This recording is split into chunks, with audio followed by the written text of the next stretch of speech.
Okay, getting ready to do my sound test, make sure everything is running and the audio sounds good before I get started. I believe that's D Live right there.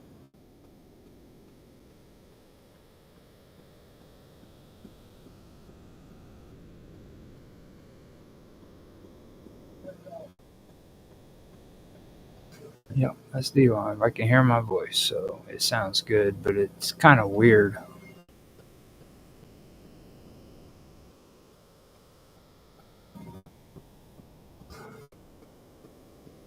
Actually, that's not. Now that sounds like Rumble. So let me see what's going on there. Yeah, that's D Live. D Live is good. Rumble is good. Everything started on X sounds good. What's next? Oh, I gotta go in, check Beam. See what that sounds like. Beam sounds good. Okay, so now we go to Twitch. Twitch sounds good. Kick sounds good. YouTube is up and it sounds good too. So we are ready. This is the final episode for this season of Ancient Mysteries. It's going to be a good one too. Hopefully I can get Mr. Robot and Tanhai Tran in here, and we will be discussing the bell or ball, whichever way you pronounce it, the cycle. So it's going to start at the top of the hour, and when it does, we'll get into the conversation. But until then, I'm going to go ahead and put some really, really cool music from Mr. Robot, by the way, on so that you guys can hear it. And see which one we want to do here. I could do Echoes of Atlantis because it's the longest one. It's like 6 minutes long, so I'm going to put that on and let you guys listen to it.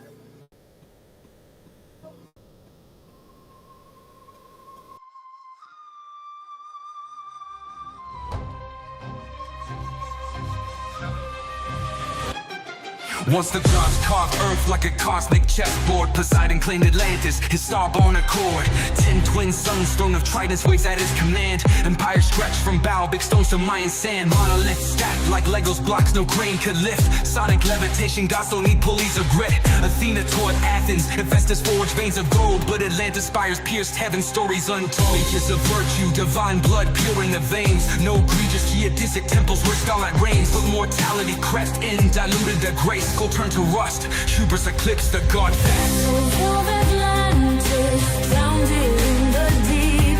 Poseidon's lost kingdom, where titans still sleep.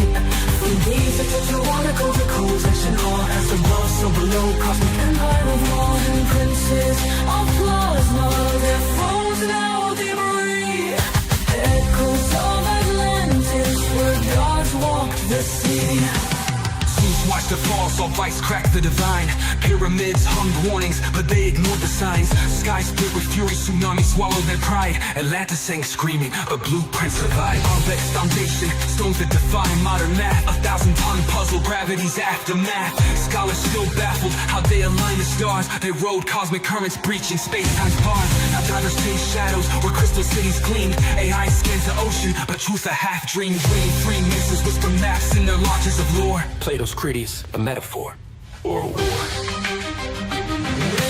Echoes of Atlantis, drowned in the deep. Poseidon's lost kingdom, where titans still sleep. From the Tetraionical to coalition, all as above, so below. Cosmic empire of law, 10 princes of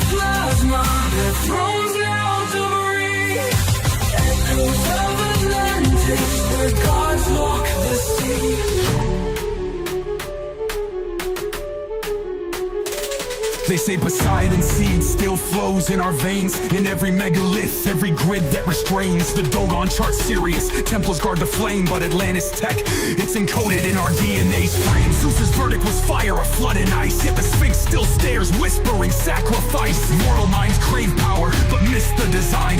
True kings rule through resonance, not bloodline. Now decode the ruins, their psalms etched in stone. A star-born king's empire, now dust and bone. The hall of records buried neath Giza's cold gaze holds anti-gravity schematics from pre-flood days. Crystal engines hummed, organ fueled their might, till pride turned their frequencies dissonant blight. The Anunnaki fled, Mars colonies crumbled. Leviathan's bones and the Mariana rumbled.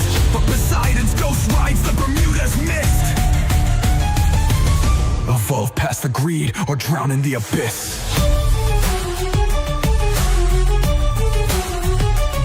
Tsunamis taller than gods, crack continents like eggs. Jungles of Egypt drowned, turned to sand in Poseidon's regret. Mammals shrunk to lapdogs, skies choked by volcanic breath. Waves circled the globe thrice, 3 funerals for death. Up Nepistim, rode the arc of frequencies, not wood. Up tetrahedron ziggurat where anti-grav pulses stood. While Atlantis sank, he spliced DNA and quantum seeds, stashed them in Göbekley's veins and Indus Valley reeds. Volcanic winter's curse, Zeus hit the reset, scorched the grids, erased the moon-ringed internet. Noah's not a shepherd, he's a star-born archivist, cracking hermetic scrolls in caves where mushrooms twist. The survivors crawl from mud with amnesiac eyes, built new gods from scrap metal and fallen skies. Now desert bones whisper where cedars once soared. Man's just a ghost in Atlantis' holographic horde.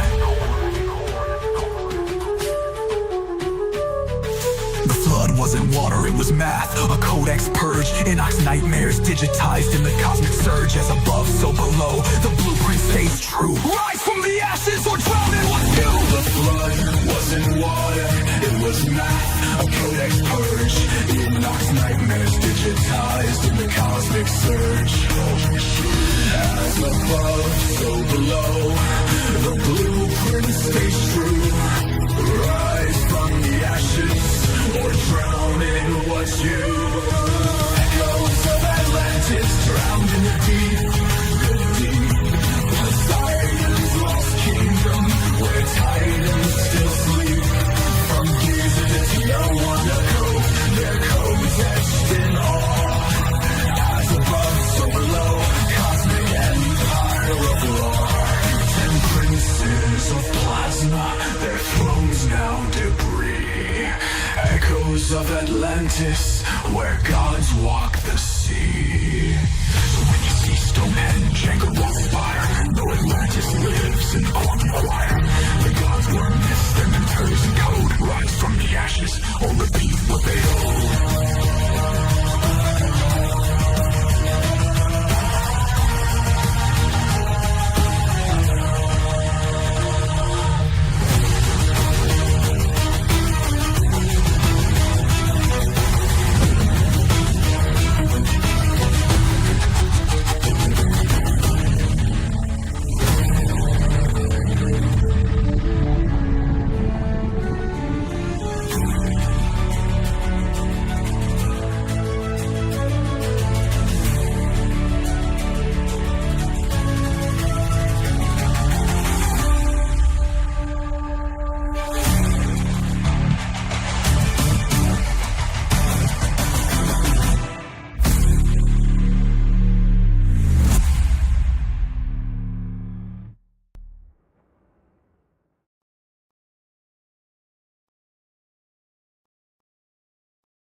Once the gods carved earth like a cosmic chessboard, Poseidon claimed Atlantis, his star-born accord. 10 twin suns, throne of Tridents waves at his command. Empire stretched from bow, big stones to Mayan sand. Monoliths stacked like Legos blocks no grain could lift. Sonic levitation, gods don't need pulleys or grit. Athena taught Athens, Hephaestus forged veins of gold. But Atlantis spires pierced heaven, stories untold. Ages of virtue, divine blood pure in the veins. No egregious geodesic temples where starlight reigns. But mortality crept in, diluted the grace. Gold turned to rust, hubris eclipsed the god face. Echoes of Atlantis drowned in the deep. Poseidon's lost kingdom, where titans still sleep. From gaze that touch the water, goes the cold section, all as above, so below. Cosmic empire of modern princes of plasma, their thrones now debris. Echoes of Atlantis, where gods walked the sea. Watch the fall, saw vice crack the divine. Pyramids hung warnings, but they ignored the signs. Sky split with fury, tsunami swallowed their pride. Atlantis sang screaming, but blueprints survive. Arbeck's foundation, stones that defy modern math. 1,000-ton puzzle, gravity's aftermath. Scholars still baffled how they align the stars. They rode cosmic currents, breaching space-time's bars. Now divers chase shadows where crystal cities gleamed. AI scans the ocean, but truth a half-dream. Three misses whisper maps in their launches of lore. Plato's Critics, a metaphor or a war. Echoes of Atlantis, drowned in the deep. Poseidon's lost kingdom, where titans still sleep. From music to water, cold tension, all as above, so below. Cosmic empire of laws and princes of plasma, their thrones now debris. Echoes of Atlantis, where gods walk the sea.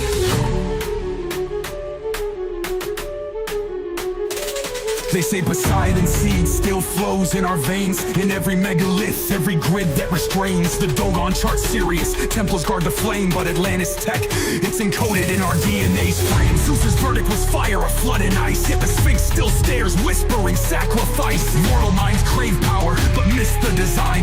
True kings rule through resonance, not bloodline.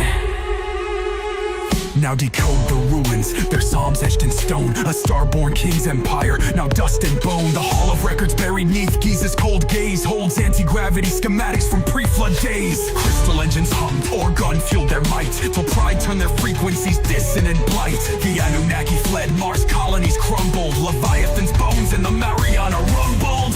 But Poseidon's ghost rides the Bermuda's mist. Evolve past the greed or drown in the abyss. Tsunamis taller than gods, crack continents like eggs. Jungles of Egypt drowned, turned to sand in Poseidon's regret. Mammals shrunk to lapdogs, skies choked by volcanic breath. Waves circled the globe thrice, 3 funerals for death. Up Nepistim, rode the arc of frequencies, not wood. Up tetrahedron ziggurat where anti-grav pulses stood. While Atlantis sank, he spliced DNA and quantum seeds. Stashed them in Göbekley's veins and Indus Valley reeds. Volcanic winter's curse. Zeus hit the reset, scorched the grids, erased the moon ringed internet. Noah's not a shepherd, he's a star-born archivist. Cracking hermetic scrolls in caves where mushrooms twist. The survivors crawl from mud with amnesiac eyes. Built new gods from scrap metal and fallen skies. Now desert bones whisper where cedars once soared. Man's just a ghost in Atlantis' holographic horde.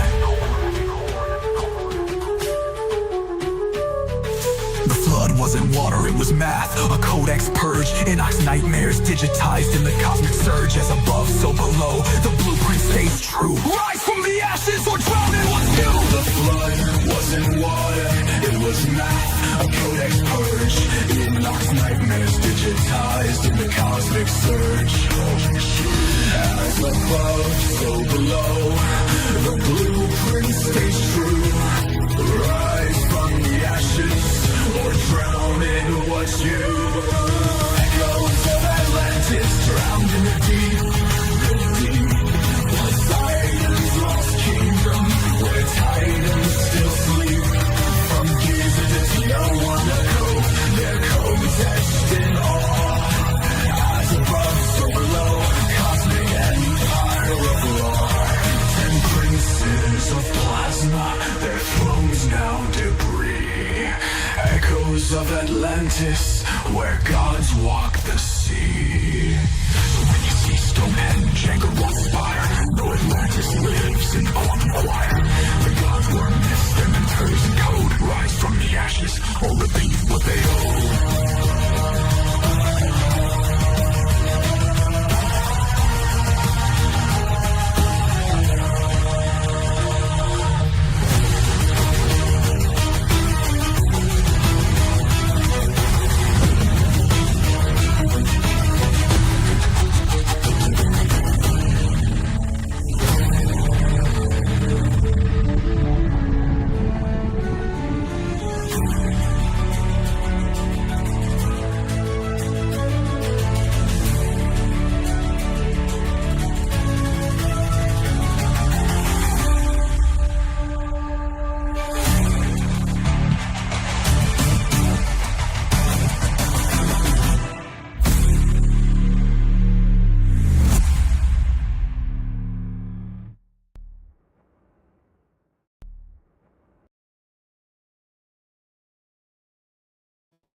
that. I went ahead and ended the song and everything. So get in here. Audio test. Are you able to hear me, Mr. Robot?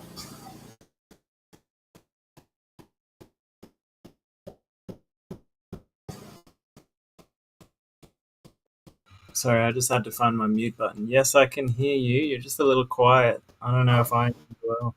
Well, I'm kind of quiet on. That's actually my voice right now. This is early for me, so I just woke up maybe about 2 Okay. hours. I just mean like compared to the music before. I don't know if it's a problem on OBS or whatever. Oh, I'm not on OBS. Doing it directly through Rumble Studios. So you sound good. Just so you know. Dan is going to be a chicken and duck out after. So if we go farther than an hour, are you cool with that? Yeah, I just don't know how much I can contribute. I'll do my best.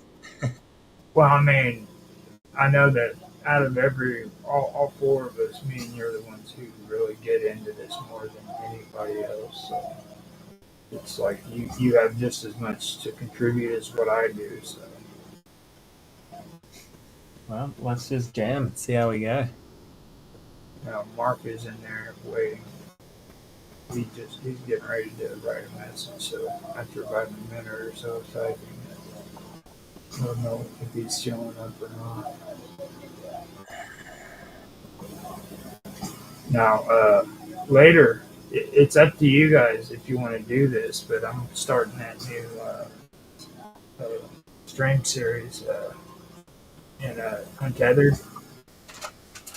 And I brought it up to Dan. I don't know if you heard it or not, but I'm thinking about maybe starting the first episode just talking about freaking Moloch. Okay. If you want to join that, man, that'd be cool. It's up to you. And it's So not this whole episode is on Moloch. Is that what you're saying? this one is on the ball cycle. Okay. Good. Yeah, that's what I prepared for. Because I don't want to get into ball cycle on this one. Or not ball cycle, but Moloch. That's a lot of people get it all mixed up. You know what I mean? Yeah. I know. So I know for sure that me and you and Tan could do Moloch without getting all crazy and shit. But, like, you just can't have anybody having that topic. You know what I mean? Because all of a sudden it gets out of hand and people are crazy. Let's stick to the facts. Right. Stick to the sources. Well, when you tell people who are religious that you need it based in archaeology, mad. They get really mad. Yeah, often happens. So and for me, I'm the opposite. Like, I don't go just off of the text. You know what I mean? It's like it's a bit of both. Yeah, it's interesting. I had a bit of a thing earlier today on Lucifer. I was kind of arguing with this Freemason guy about like Lucifer in Masonic texts and stuff like that. And then I actually decided, because I had like a bit of preconceptions about it, and then I sort of went back and read the text, and I'm like, oh, okay, they actually seem to be kind of using it in a metaphorical sense more than anything else. And then I'm like, but wait a minute, what does the Bible actually say about it? So I go and read back the passages where it's actually used in the old Bibles. And it's kind of confusing because, like, in Latin, the word means just shiny one, or it's also referred to as, like, Venus, basically. Mm-hmm. So, but then I think in, like, one point it's also, like, the fallen angel story and all that, and so yeah, it's important to go back and like actually look at the text, I think, Yeah, from like a non-biased perspective. Oh wait, now I know why my voice was low. My mic was up in the air. I have to put it I down. thought I was going deaf. I'm like, man, I can hardly hear you. It's like I said, blame it on the freaking sleep thing. I just woke up. I was lucky to get my coffee in, so. Oh, there's I have Tank. an ear infection too, so it is a bit harder. Let's not talk. Oh, there he is. Where's everybody? We're right here. We got we got everything set up and it's ready to go. Now, what I'm gonna do, Tant, I can't see Mr. myself. What's going on? Well, for one thing, I have to share. All right. Okay. There you go. Now let me go drop down that, or let me go ahead and drop that. Drop that background or overlay, I should say. That way, it's a picture of you. No, you should move my picture. Where am I the only one on screen? Yeah, you're the only You should one. move my picture to the bottom of the corner and leave your main background. Well, that was just this right here. Yeah, that's the. When you start talking, I wouldn't mind, like, I could share my screen and do like research while you talk and Yeah, show. do a share screen. That'd be cool. Yeah, That'd be cool. Well, it Oh, should it's streaming. it should override and everything. Well, I'm gonna do a countdown and then do an actual opening so that it'll be good when I do my edits. okay. So, but yeah, Mr. Robot's gonna do the intro. He said he wants to do it, so we'll get that. I actually prefer that, so I like that. You got a lot of notes there, Roger. I haven't had a chance to go through all of them. Plus, I haven't even gone through the text, so I'm not really prepared for the Just show. wing So it. most of the time, I was just gonna listen in. Well, wing it. You know what I mean? This is a conversation. It's like I told Mr. Robot. You don't have to get technical, okay? What? This is And that those notes are just stuff that I've already pulled up. It doesn't mean it's going to be like talking points. yeah. So just But it would have been nice to read that text. I just found out about that text just this morning. mhm. But Okay, so- Mr. Robot probably had more. So, yeah, Okay, let's so- do it. okay. So I will do the countdown. After I do the countdown, you come out with your opening, Mr. Robot. Sure. 3, 2, 1, now. Hello, folks. Today we are talking about the Baal cycle. The Baal cycle is a ancient Ugaritic text that dates back to around 1500 to 1300 BCE that recounts the mythological stories of the Canaanite god Baal, also known as Baal Hadad. This cycle of stories, composed of approximately 2,350 lines in 1,500 poetic verses, was discovered on 6 clay tablets during excavations of the ancient city of Ugarit in present-day Syria. The main themes of the Baal cycle revolve around Baal's struggle against chaos and death, his quest for kingship and palace, his death and resurrection. Some of the key events that happen in the Baal cycle is Baal's battle with Yam, the sea god, for supremacy. So Baal is kind of like the Canaanite equivalent of Zeus, like a storm god, like thunder god. And he's battled with the sea god for supremacy. Baal's construction of his palace with the help of Kotha wa Kasis, and Baal's conflict with Mot, the god of death, which is kind of like the Set god of Egypt. Baal's temporary defeat and death, and his sister Anat's revenge against Mot, and Baal's resurrection and ultimate triumph. The cycle portrays Baal as a fertility god associated with rain and thunder. Those victories ensure abundance for crops, animals, and humans. It also features other deities like El, the chief god, Anat, Baal's sister and consort, and Asherah. Um, Asherah is also Astarte, is that right, Roger? Astarte? Yeah, she's Um, actually she's Astarte. She's also Ishtar, and Ishtar, yeah. which are the same deity basically. And then earlier than that, she's Inanna from the That's right. Sumerians. This mythological narrative was significant in Canaanite culture and religion and is often interpreted as an explanation for seasonal changes and agricultural cycles. The Baal cycle provides valuable insights into beliefs and worldviews of the ancient Near East civilizations, and its themes and characters are often referenced in the Old Testament of the Bible. Now, I have a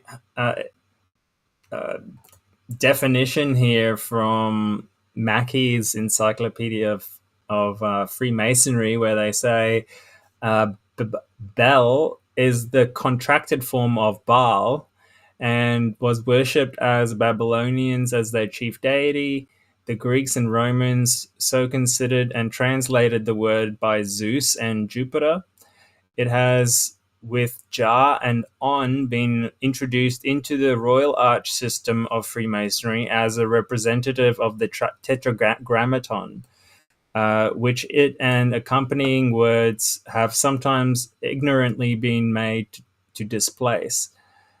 At this, I think I'll leave it there for now. But another word, like basically, Baal just means owner or lord. So it has been confused because it's used for different deities at different times, because it's sort of like a title as well. But yeah, there's also references to it as Belinus sometimes, or Baalim.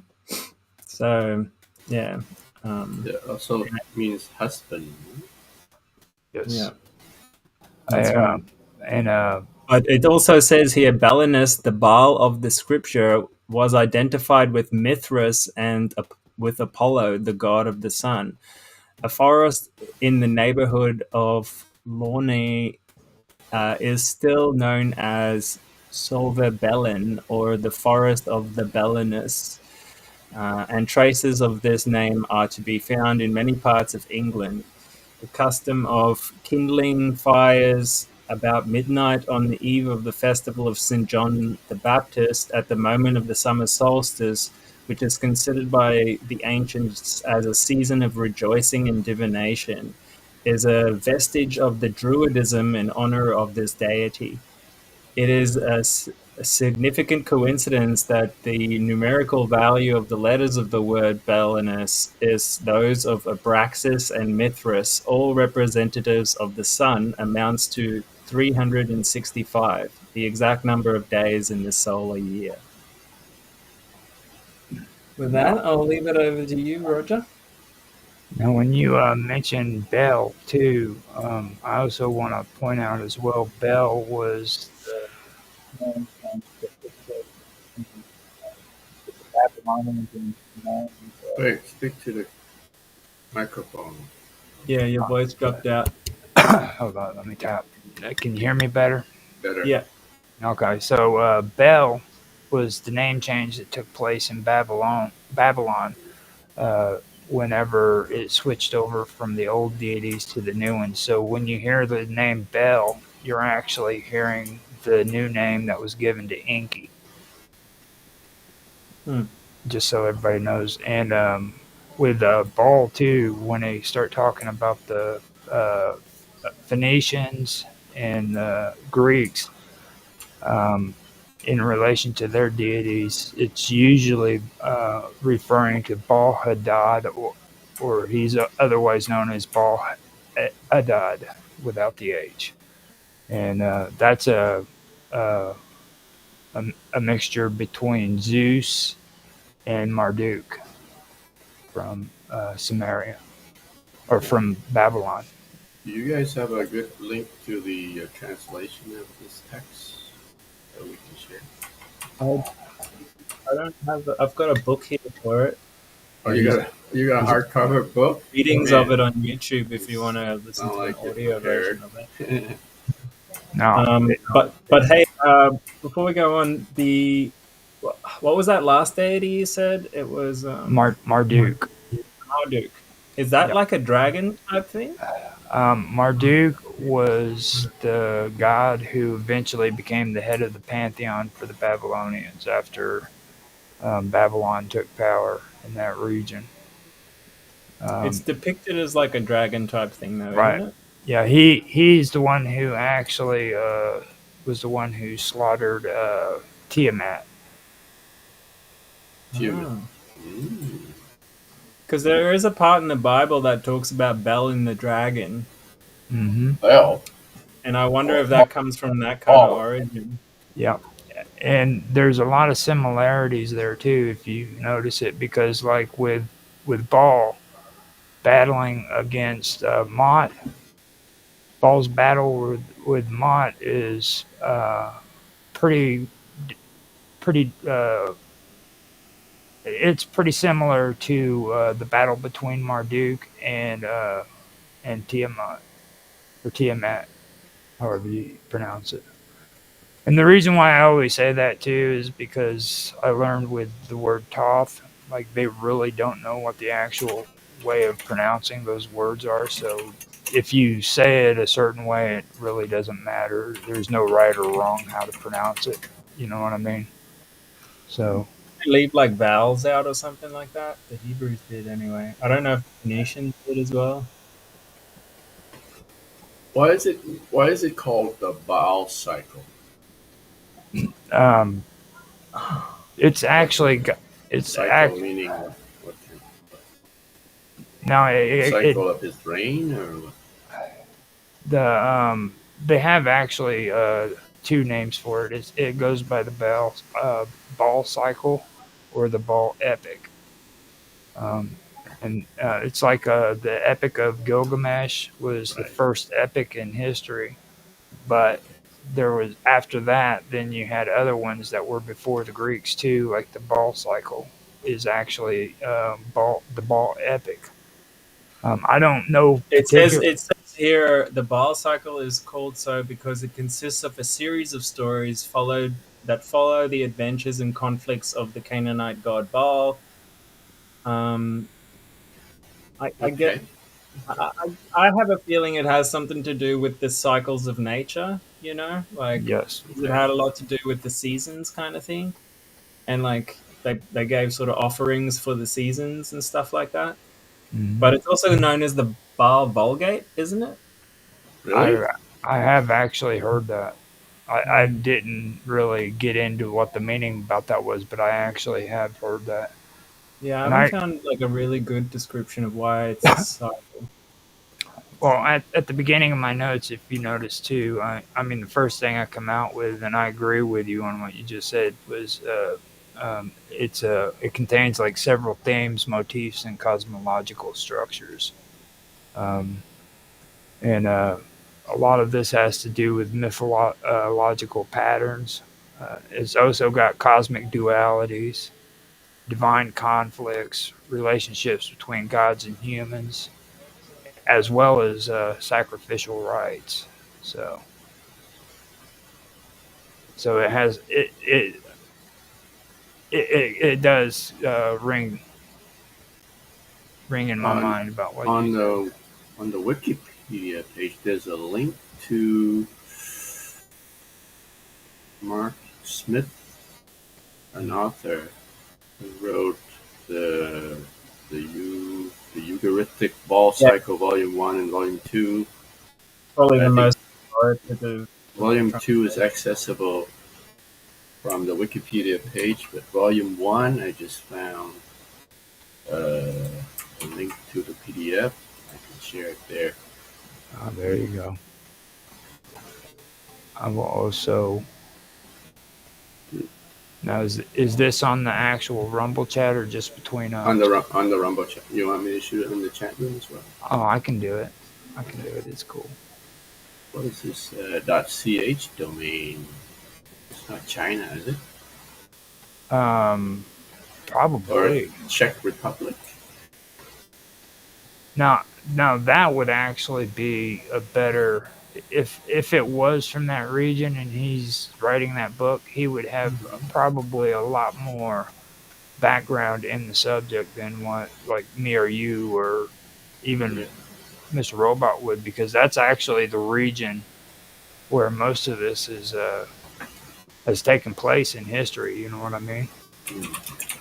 So, I mean, that would actually be a good read if he's from that region. Switzerland. Switzerland. It's Okay. Switzerland actually. CH is Switzerland. But It's weird. he was known for being a good translator of it. Hmm.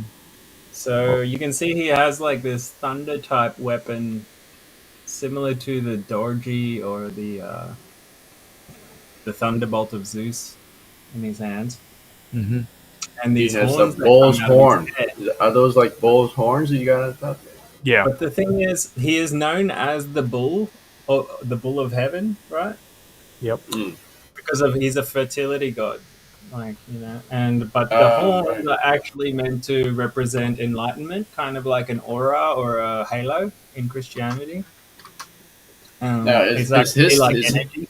is his Energy. religion the practice that like burns children inside a golden bowl? Now Uh, that is Baal Haman. isn't That's that somebody Moloch? else. Now that Well, because there's bowl symbolism there, so that's just what I don't know. with Baal you have like different balls. You have Baal Haman, then you have Baal Hadad. There's two or three other ones I know for sure. But Haman was the one that was the ones that was into uh, the child sacrifice, and him and I always keep forgetting her name. It starts with a T. Tanis or Tanit was his consort, and that originated around North Africa and Western Mediterranean. And when you hear stuff about Carthage and child sacrifice, that's where uh, that. Okay. So Mr. Robot said that he was born. So he used to be a human and then he became a god, or He is the son of the god El, I think, Isn't that Hell, it? yeah, So and he is basically God. a demigod, kind of like he's I don't know who his mum is.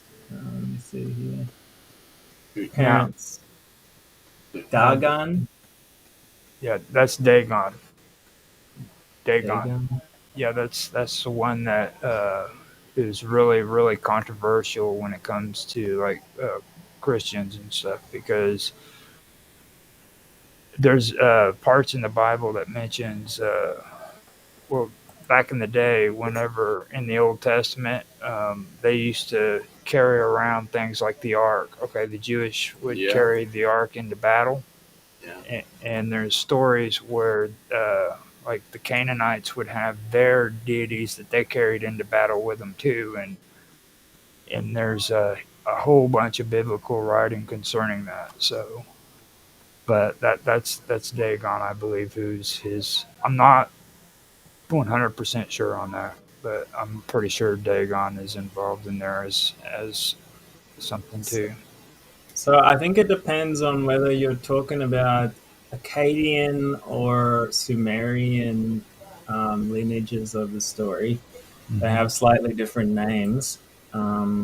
Dagon's wife was Shalash, and El's wife was Asherah, which is kind of like Ishtar, That's yep, Ishtar. which means great mother. And she seems to have been sort of. I'm having trouble recalling the actual story now. Whether it was, she is considered a goddess, but Who her parents are, I'm not sure. I don't even know if it said that actually in the story. Um, All right, let's get back to Baal. Now, when you mentioned when you mentioned the Bull of Heaven too, I also want to point out that that is also mentioned in the Epic of Gilgamesh.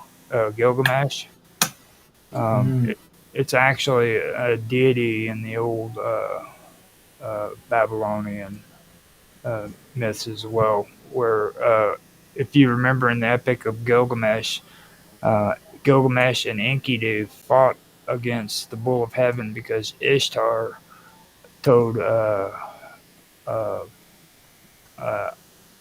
On or Anu that if he didn't allow her to use the Bull of Heaven to fight against Gilgamesh, she was going to raise the dead. And that because almost sounded like a weapon or something like that to me, huh? Or what? it sounds pretty peculiar, if you ask me. I mean, Yeah. well, he was the Bull of Heaven is the one who killed Enkidu in the epic, Uh huh. and Oh, I wonder if the Bull of Heaven. That's not Marduk, is it? no, no. I was actually going to try to figure out who it was, but they don't mention. Bull Uh, of That, Heaven that link I sent was is a mythical beast fought by King of Uruk Gilgamesh. The story of the Bull of Heaven is known from two different versions, one recorded in earlier Sumerian poem, the other one is a later Akkadian. Google Lana. In the Sumerian poem, the bull is sent to attack Gilgamesh by the goddess Inanna, which is also Ishtar, isn't it?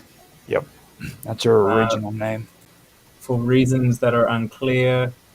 Um, the more complete Akkadian account comes from the tablet 6 of the Epic of Gilgamesh, in which Gilgamesh refuses the sexual advances of the goddess Ishtar.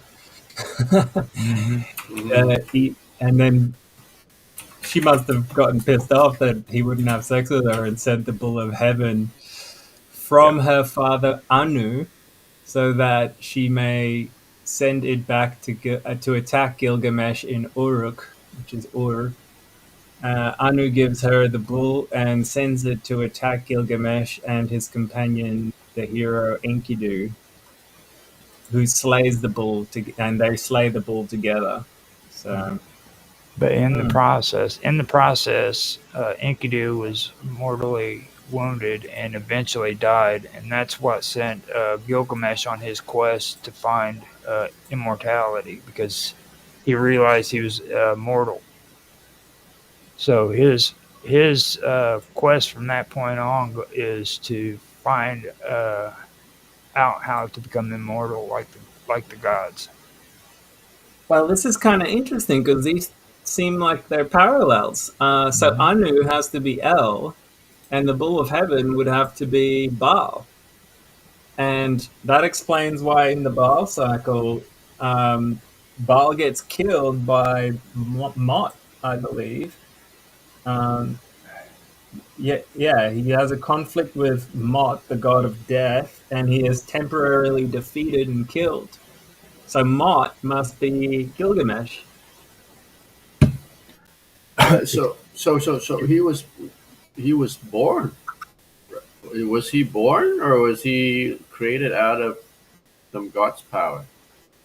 Now, Uh, Born, I now, think, now, but see, this is for me. This is where things take a little turn on into the real world.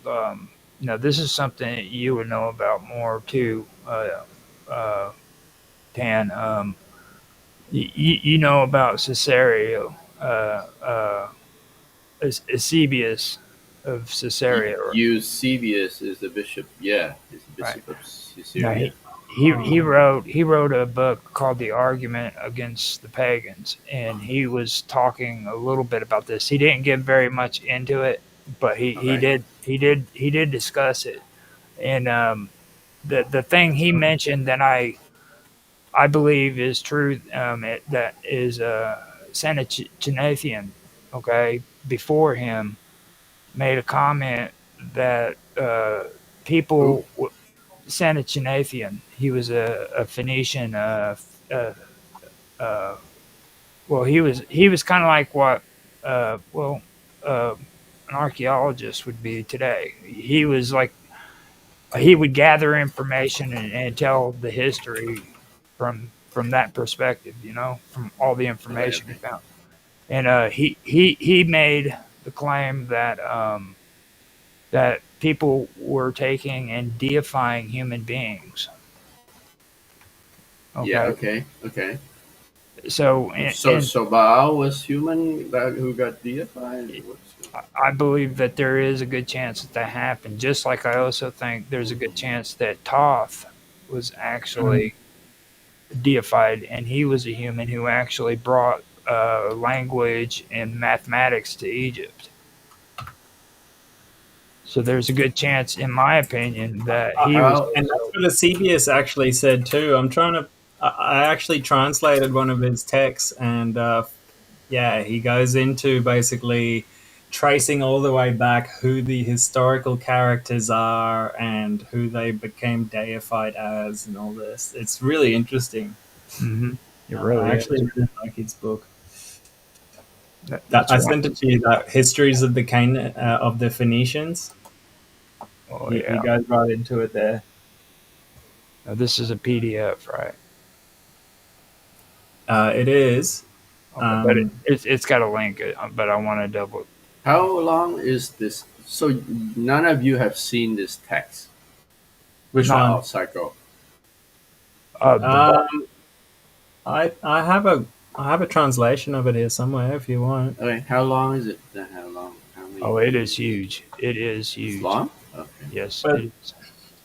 the thing is, when a lot of them have a like commentary with it, which makes it Yes. huge.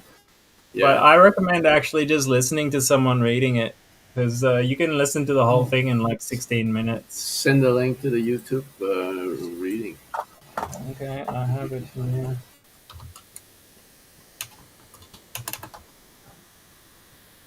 Yeah, now you've got the translation too on live with No, Roger Hanson on the. Well, the link that I just sent is just a summary. That's crap. I'm still trying to find the okay. full text. Now I It's just do a table of content of the entire book. I do have the PDF that Mr. Robot sent me. I can send it over Google Drive to you and have you. You can Uh, attach it. Here is the No, audio version. I'll put it in the you can chat. send it in the chat room. Yeah. yeah, Oh, that's what it is. yeah, yeah, yeah. Okay, Okay. there we go. Now, how long is that? What? How How long long? is this video? Yeah. Let's see.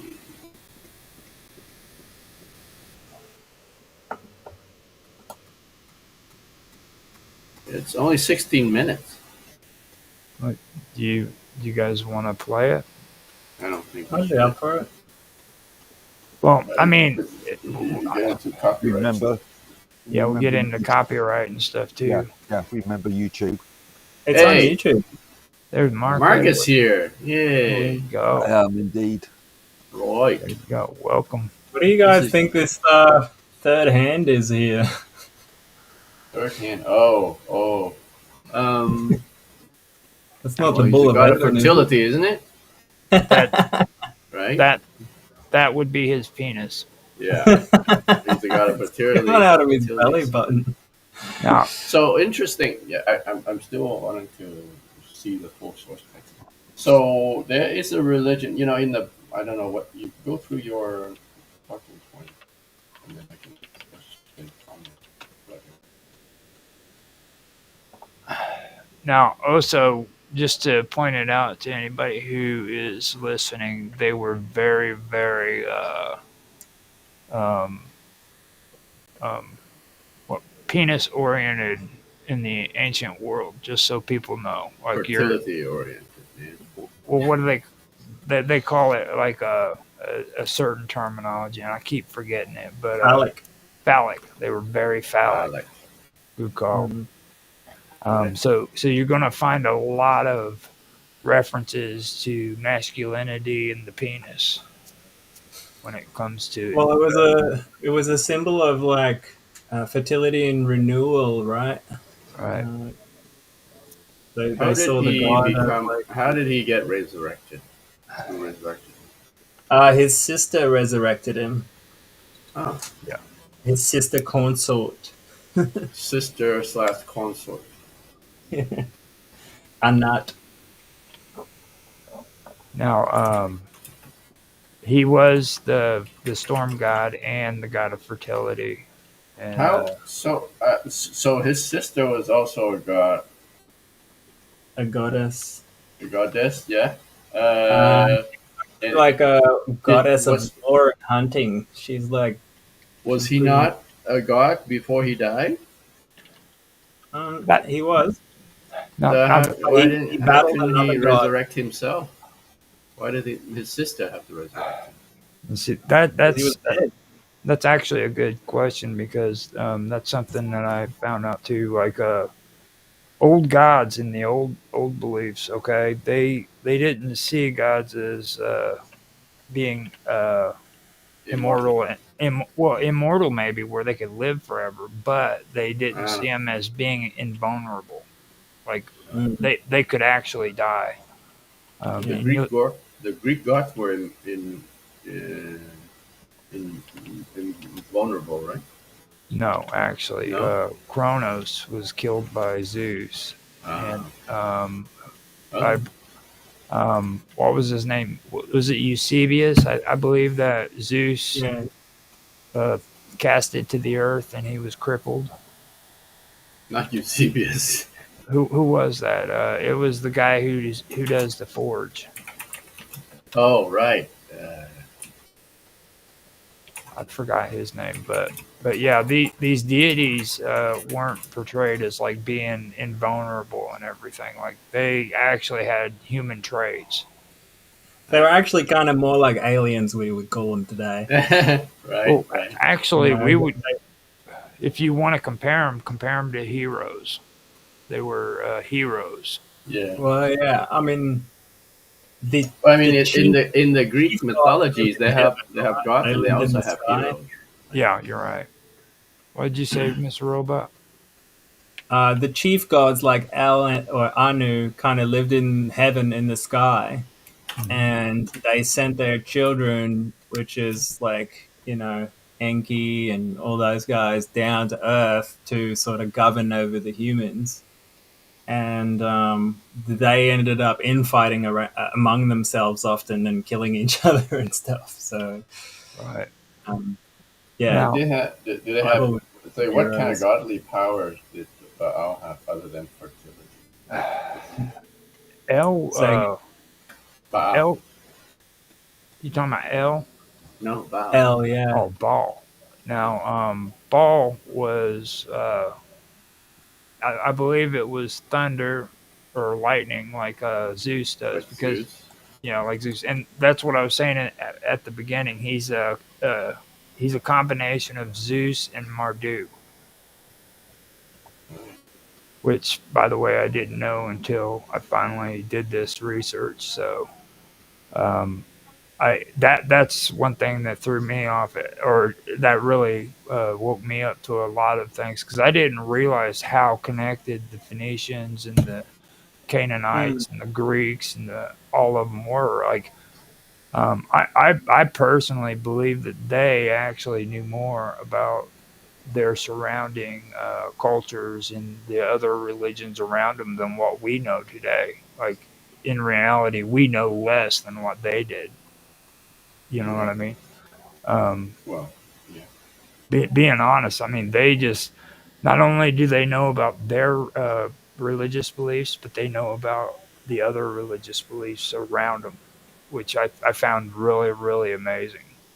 Just my take on that. But, I think that a lot of people have people in the past really mixed up. They don't really understand just how connected they were to one another. Yeah, totally. You They share words and stuff as well. Because Some scholars believe that El is related to the god Ptah from Egyptian mythology,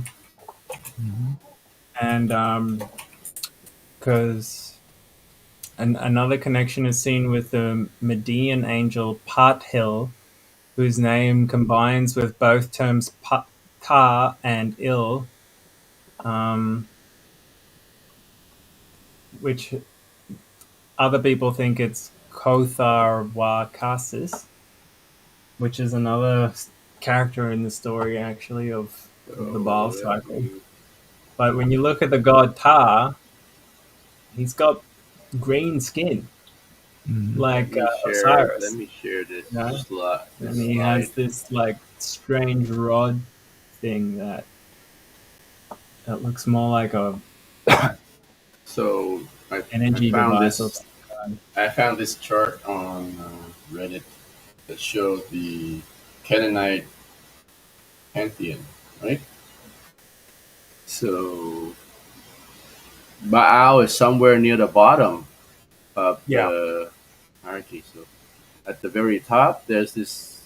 Yeah, he didn't even have a palace to start with, and his sister had to come kind of beg to the chief god to give him a palace. now, So he's a god of fertility, weather, and season. His sister Anat is goddess of war and hunting. now, So they're all the same. They're in the same. So, but he's the son of El and Esherah, like you said. Yeah. now, another But, thing. and then El is not even like the chief god. Above him, there's Shamuma and Ursu, and then at the top is El Elib, which is like the father of all gods, I guess. God, the All Father. Yeah. They have like this huge pantheon, and if you also take, when you talked about the brother and sisters, okay, you look at Shamash and Ishtar, okay. Now Shamash is a good example of the kind of similar. In here. She would be El's, not El's. She would be Paul's mother. Paul's mother would be.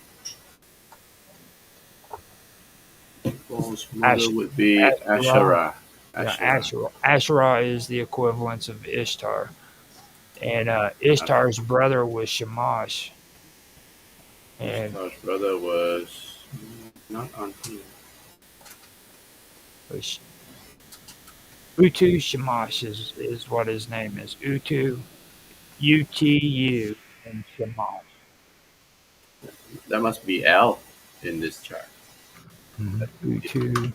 Male god in that level. I can send a Wikipedia link so that you guys can check it out if you want to see it. We can share it on the screen. Well, yeah, actually, you're right.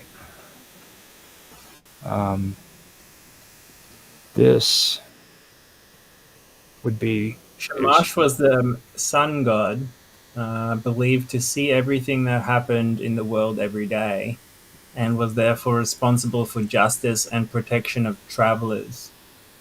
The divine judge, he could be associated with the underworld. Additionally, he would serve the god of divination, typically alongside the weather god Adad, which is Baal. Mm-hmm.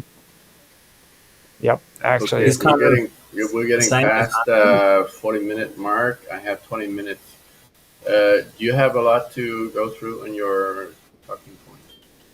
Now, the one thing we did discuss Mott, all right, but Yamo is the god of the sea. Now, what did you pull up when it comes to Yamu, Mr. Robot?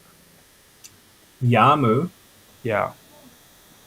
I haven't come across that one. How do you spell it? Yammu, and that was another one of. Yam. Yeah. Yeah, it's also so Yamu, I guess, is like the short way of saying it.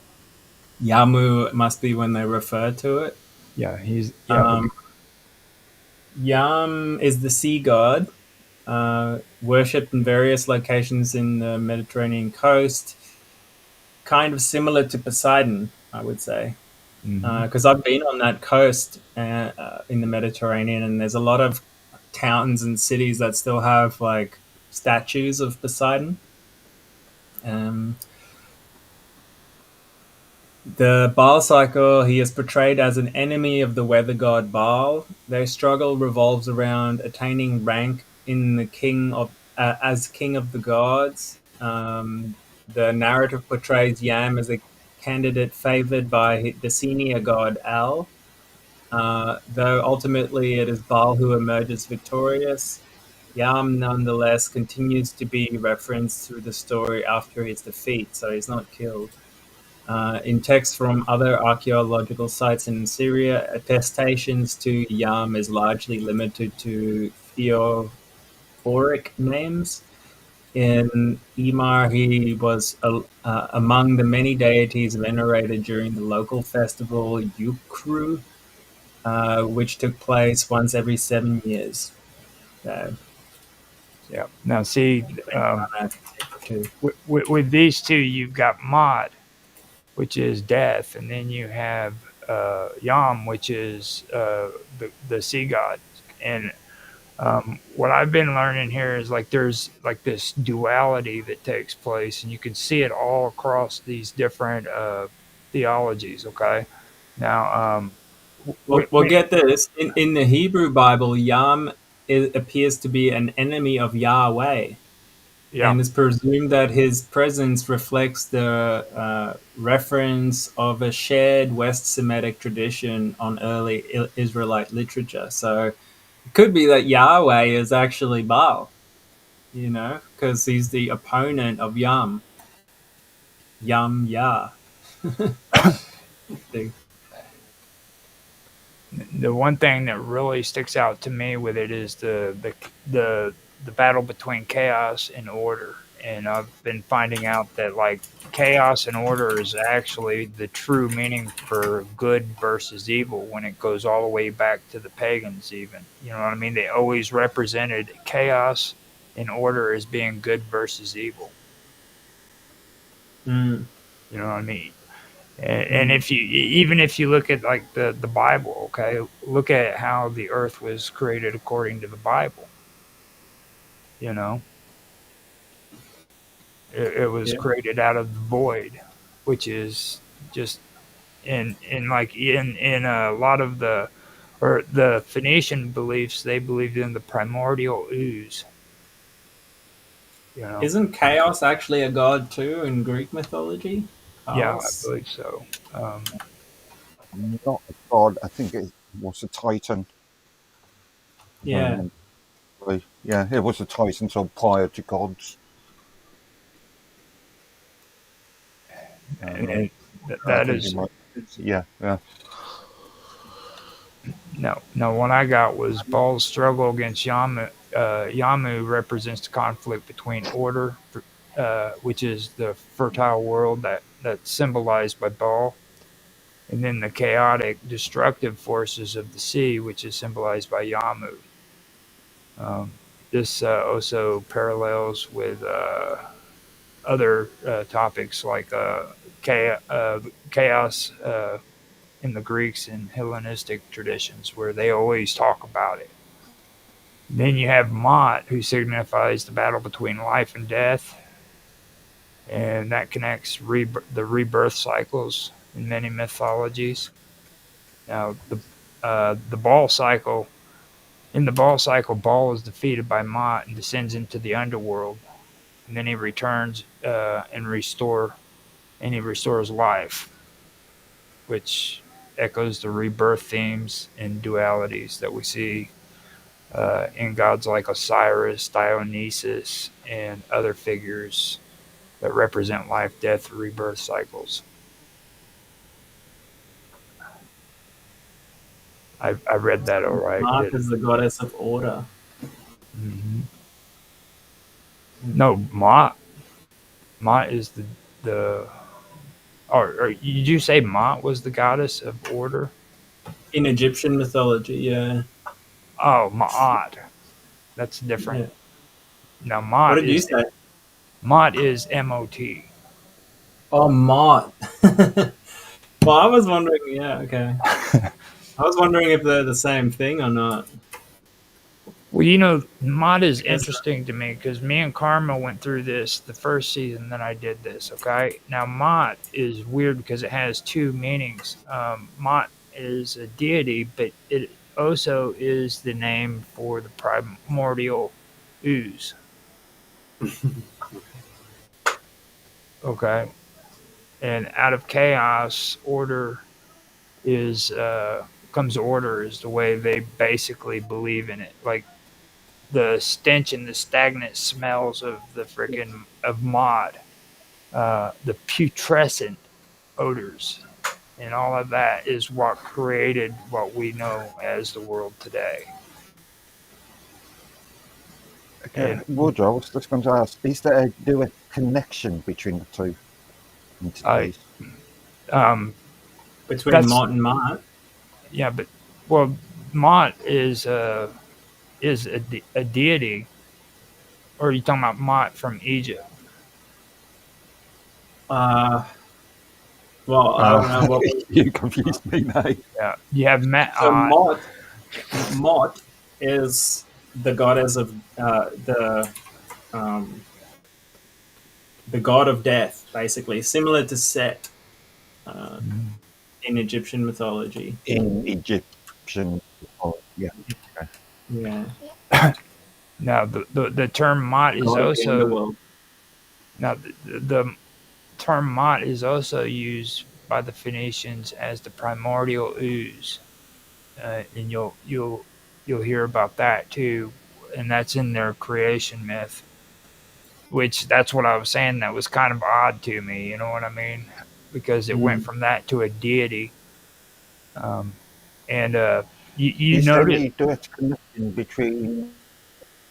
Yeah, is there any direct connection between Egyptian mythology or Egyptian royalty and Phoenician, such as in a similar way as there is a connection between Greek There's definitely a lot of royalty parallels, and in mythology. Because the Hebrews basically lived in Egypt, and then they lived with the Phoenicians as well, and with the Babylonians. yeah, So they must have shared mythology among those places. Now, if you want to do a good comparative, when Baal was defeated by Mot and he descends into the underworld, that right there would it talks about rebirth, and you'll see that when it comes to Ishtar going into the underworld, but you'll also see it with when it comes to the rebirth with Osiris and his death. Yeah, and it's also his sister that resurrects him. Remember? Yeah, So exactly. it's Yeah, that almost is. exactly the same story. Yeah. That's a good call. I didn't even think about that. But like Osiris, especially when you because when I believe too, freaking that she couldn't put the penis on him, and because it fell out of the boat and the fish ate it. Really? Yeah, So she made one out of gold, imagery of that right? one. yeah. And that's what the obelisk is meant to be. It's kind of so. The Greek Building or the Baal pantheon is kind of inconsistent. I mean, I'm reading Britannica right now, who says that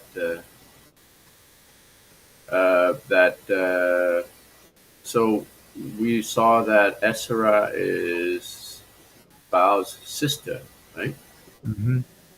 And Britannica says, maybe Britannica is totally wrong. Britannica says that Asherah has a husband who is El. But I thought El is the father of Asherah and Baal. Uh, Right? Asherah and El are husband and wife. Actually, they refer to her as a consort. Um, and back in the day, Oh, okay. So Or you were saying, consort. so Asherah is El's consort, not Baal's consort. Or yeah, they're both? Both. yeah. Well, they're What? no, she's the mother of Baal, and that would and Oh, generally sorry. You're right, right. So I'm confused. So who were you saying was Baal's sister who resurrected him? Baal's sister was Anat, or Ah, not. also known as Okay. Ishtar. Right. she Sorry. It's was a no. interesting that her name starts with an I, same as Isis, which is, and the Anat was Baal's sister and consort, whereas Isis was Osiris's wife and his sister. So consort and sister, Okay. same theme. All right. And see, like after Baal's battle with Yamu or Yam, uh, he, Yeah. um, he celebrated uh, and he was given kingship over the gods and solidified. All right. Now Right. this goes back to what I was talking about with Marduk and battling Tiamat. Because none of the other gods in that pantheon could defeat Tiamat. She was the mother of all gods, and he was actually able to defeat her, and that made him the head of the pantheon. You see what I mean? So you even have the Sumerian myth going on along in there too, and he was given kingship over the rest of the gods. You know, So interesting that they have the whole pantheon, but only the Baal was the only one that the Jews ran into. Huh? well, there were three or four different kinds of balls like that. Well, Baal battled a couple of them, didn't he? He had a conflict with Mot, god of death, and then but who? Oh yeah, and then Mot defeated him. But then he also had the battle with Yam, the sea god, and he won that battle. So he wins against Yam, the sea god, and then he gets defeated by the god of death, Mot, and then he gets resurrected by his sister.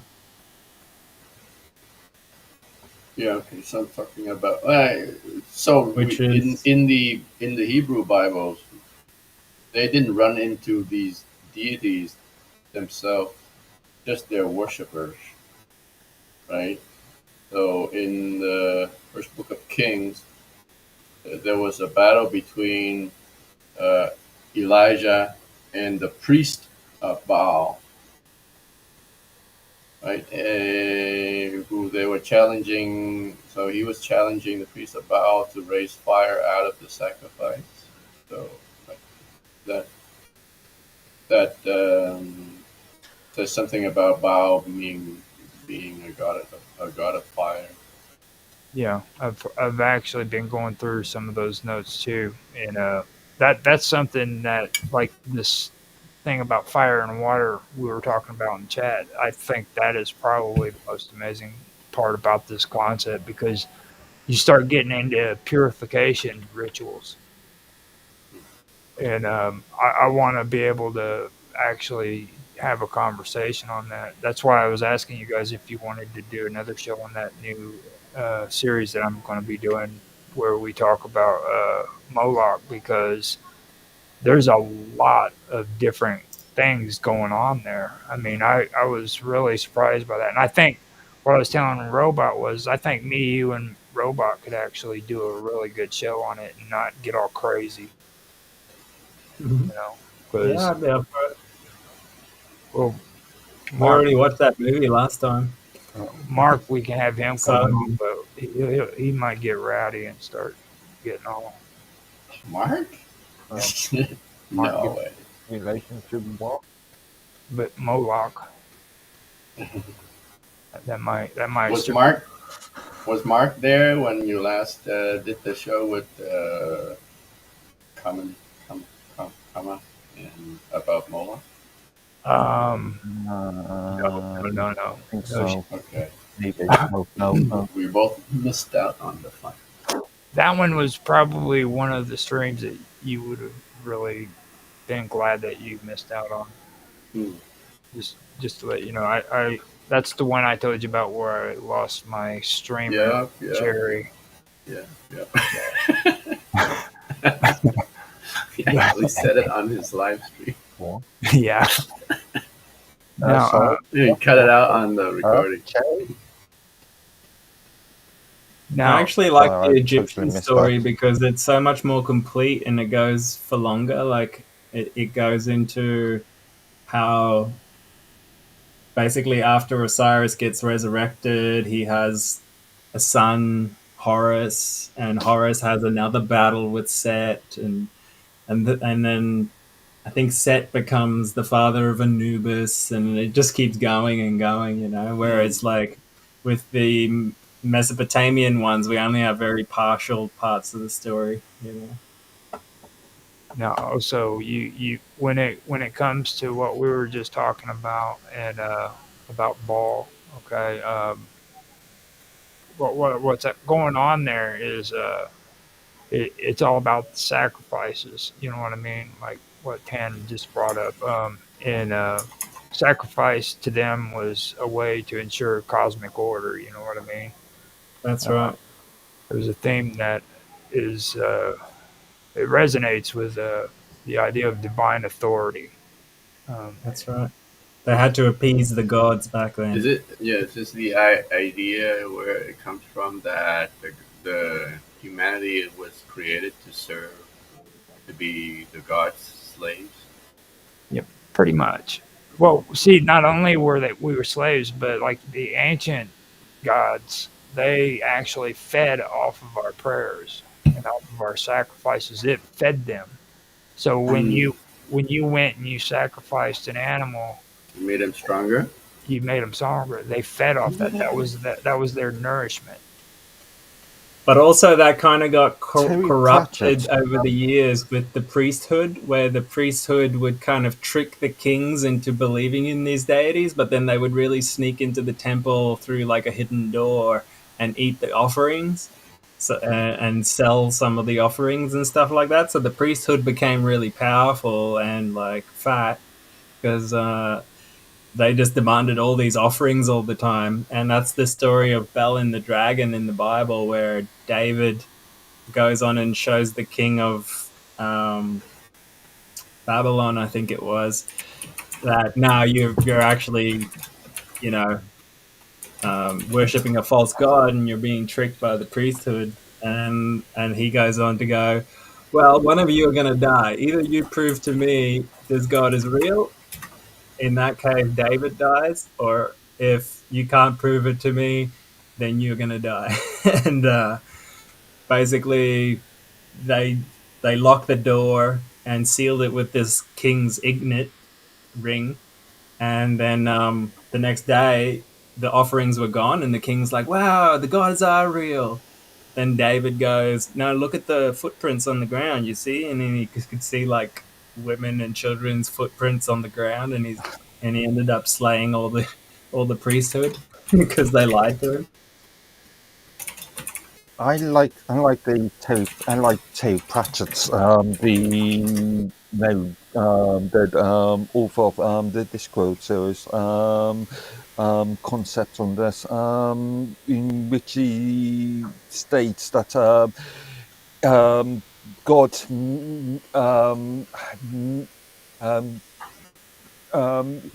belief creates gods. So without belief, gods do not exist. Therefore, the more people that believe in gods, the stronger the god becomes. Okay. What? So Oh, the wait a minute. of I'm wrong. does man create God? Does God creates man? Mm-hmm. Well, it's kind of Guys, interesting. Yeah. I just realized that we have another hour. I just realized our chess tournament doesn't start in another hour. So, all right, Oh, cool. cool. Right on. Yeah. My So, theory is that this is actually like a pre-Diluvian history that was preserved, and then over time it kind of got piggybacked on by the priesthood and the kings and stuff like that to keep the people under control, and the priesthood would keep the king under control and stuff like that. You know, you see that same theme throughout history, I think. I've been Okay, finding. Mr. Okay. The argument is that religion needs some sort of order, needs some sort of structure, and therefore, who creates and who implements that structure? In this case, would be a church or a monarch. Well, it even goes back That's not farther than that. really what the mythology says, though. The mythologies tend to say the gods came here, gave us knowledge, gave us language, and we ended up building structures in their honor. You know, it doesn't really say we needed to explain the universe and therefore we built these things. Yeah. That's how I read it. And if you like, I've been getting into the I would Indo-European. well, that's what mythology. Now, when Yeah, it that's comes, what the mythology says, but it's the old sort of science against magic. Then you are you But need remember, in the old to days, science was understand magic. the world. Yeah, precisely. That's my point.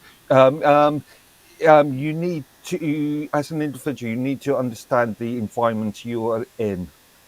You need to understand that's a hill, that's a field, that's fire. Therefore, you are creating, I don't know, a narrative, a concept about what those things are. right? Maybe you're right, Mark. Or It's maybe a aliens God. exist and they came here Huh? and gave us knowledge and pyramids and shit. Right. Aliens. Well, also, No, hold up. Yeah, wait, so you don't, you conflate wait, so God with you don't alien. think the Egyptians built the pyramids? Huh? Um, All right, sorry, I All we're right. I think digressing. that Let's get back on topic. No, what I was wanting to say is this, okay? Now, with what you guys are talking about with the Indo-European stuff that I've been going through, okay, it's a lot more nuanced than all of that, you know, because like each word that comes out of our mouth when it comes to these deities represents something, okay? Like you just say God and you don't even understand what the actual word means, or you Right. say L and you don't understand what the word L means. You know what I mean? Right. But there's root words that's involved with it, Right. and I It's the went through Babel effect. right, and I went through a lot of the Indo-European and the Indo-Aryans. I hadn't had time yet to go through the Semitic stuff as thoroughly, but I'm you know these words are connected to nature and they're connected to the way things work. You know what I mean? These people observed the world like Mark was talking about, but they had to rationalize it in their heads. This is why the thunder is the way it is, because there's gods who are up there um, causing these things. You know what I mean? So Okay. they had to have a rational reason for why these things were taking place. So they And turned so them in, they turn them into gods. turned them into deities. Yeah. You know? So well, I think the same way you're describing them as what we're doing now, we have to find yeah, a rationalization for why they came up with those stories when we weren't really there and we don't really know. I just think, you Question, know, why make it so question for like, you guys. for example, a lot of these myths actually get traced back. If you're talking about Indo-European, the Indo part is India, and a lot of it actually traces back to the early Vedic myths. And Exactly. when you read their stuff, it's like mega intricate. Like the amount, I don't know, if there's like 100,000 different gods, and they all have their own backstories, and it's just it's more complex than you would need to explain stuff. You know what I mean? And that's what grabs me is like the complexity of it, and up to the point of talking about Quick question for basically you the guys. manas and spaceships and stuff like this. So I find it hard to explain. Is all I'm Yes, saying I just in want Mark's to mind. raise a question. In our sort of modern secular culture, has science killed God? No. No, I don't think so. I think our society Nowhere near it. couldn't function. They couldn't function without God and religion. To be Some honest, people like to The believe. thing is, science and um, spirituality is starting to merge now because science is really just our early baby steps of understanding the universe. The scientists think they understand it, but they're only just getting started. And there's a lot of things that are still unexplained. And when you go back to these ancient times, it seems like they had a somewhat higher form of science where they harness these energies of nature that we're only just starting to understand. So, on the contrary, I think science is discovering God slowly but surely. That's my and opinion. in a lot of Might these I ancient, need to in a lot of these sorry, ancient, in a lot of these ancient uh, mythologies, if you call it that. I like to call them ancient religions because I think it's disrespectful because they believed in their deities just as much as what people today do. But I believe that what the way it is they have they look at the cyclical nature of existence. You know what I'm saying? Um, there's cosmologies there. It's not just they came up with this cool idea about why birds fly. You know what I mean? Um, as time went by, it evolved and it became more and more. Like today, if you listen to these philosophers and you listen to the ones today, and then you listen to the ones that were 2,000 years ago, you it's hard for the average person to understand that a lot of these philosophies came out of these myths and these lores. You can find every single freaking bit of philosophy that we call philosophy today in those ancient mythical lore lores that are from the past. That's where it draws from. You know, everybody talks about Anglo-Saxon. Anglo-Saxon this, Anglo-Saxon that. You know what that is? Anglo means angel, doesn't it? Mm-hmm. But I don't know what Saxon is. Saxon, Saxon is probably the most pagan belief that was ever in Europe, dude. which is Okay. Let me found an interesting post on Reddit Mm-hmm. about the Baal cycle, and this person from 4 years ago did a quick summary of what's in that text, right? So Mm-hmm. let's go through them. Summary of the Baal cycle. Okay, Yam wants to be the ruler over other gods and to be the most powerful of all. Baal. So in here they're saying Baal just literally mean Lord, and there might be like Roger said there are multiple of them, but it's just a title for Lord, and there's different lords in their pantheon like Baal Hadad. Okay, anyway, so back to the summary. Baal Hadad opposes Yam and slays him. Baal Hadad, with the help of Anath and Athirat, persuades El to allow him a palace. Baal Hadad commissions Kothar wa Kassis to build him a palace. The king of the gods and the ruler of the world seeks to subjugate Mot. Mot then kills Baal Hadad. Anat brutally kills Mot, grinds him up, and scatters his ashes. Baal Hadad returns to Mount Saphon. He's dead, so we're missing a part where he got resurrected somewhere in between here. Now that mountain that you're talking about today, they call it Mount Cassius. Okay. Mount Saffron is now Mount Cassius. Where is it It's geographically? in Anatolia. I know that much. Or it might actually be in Libya. Libya. Yeah, but I can actually. Yeah, I think so. So Moth killed Yeah. Hadad, Anath killed Mod. I guess from when we're reading between the lines here, then Anath resurrected Baal Hadad, who returns to Mount Saffron. Mod, having recovered from being rounded up and scattered, challenges Baal Hadad. Baal Hadad refuses, and Mod submits.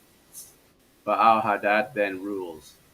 So that is the gist of the Baal cycle text. That was really really good. That was actually pretty good. That was a pretty good outline, to be honest with you. Um, Mm-hmm. Now he brought up Mount Cassius or the Mount mountain, Saffron. and Saffron. a lot of people don't realize that that mountain uh, was actually the home of the gods, and to this day they mention that, and that connects to the Greeks as well. Because in my findings, um, I also brought up something about the twins. I posted it earlier in the chat and everything, but um, all of this goes back to that mountain. And I've been noticing ever since I started doing strange stories this year when I uh, did my strange stories on Mount Fuji and Mm-hmm. Suicide Forest.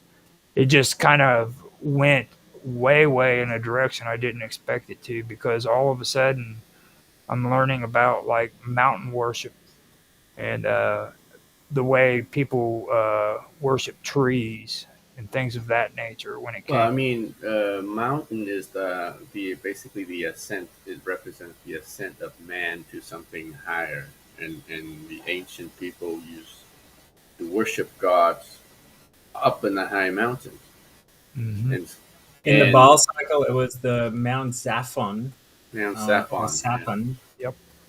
which still exists today. It's called Baal Saphon, Uh-huh. and it is, where is it? Um,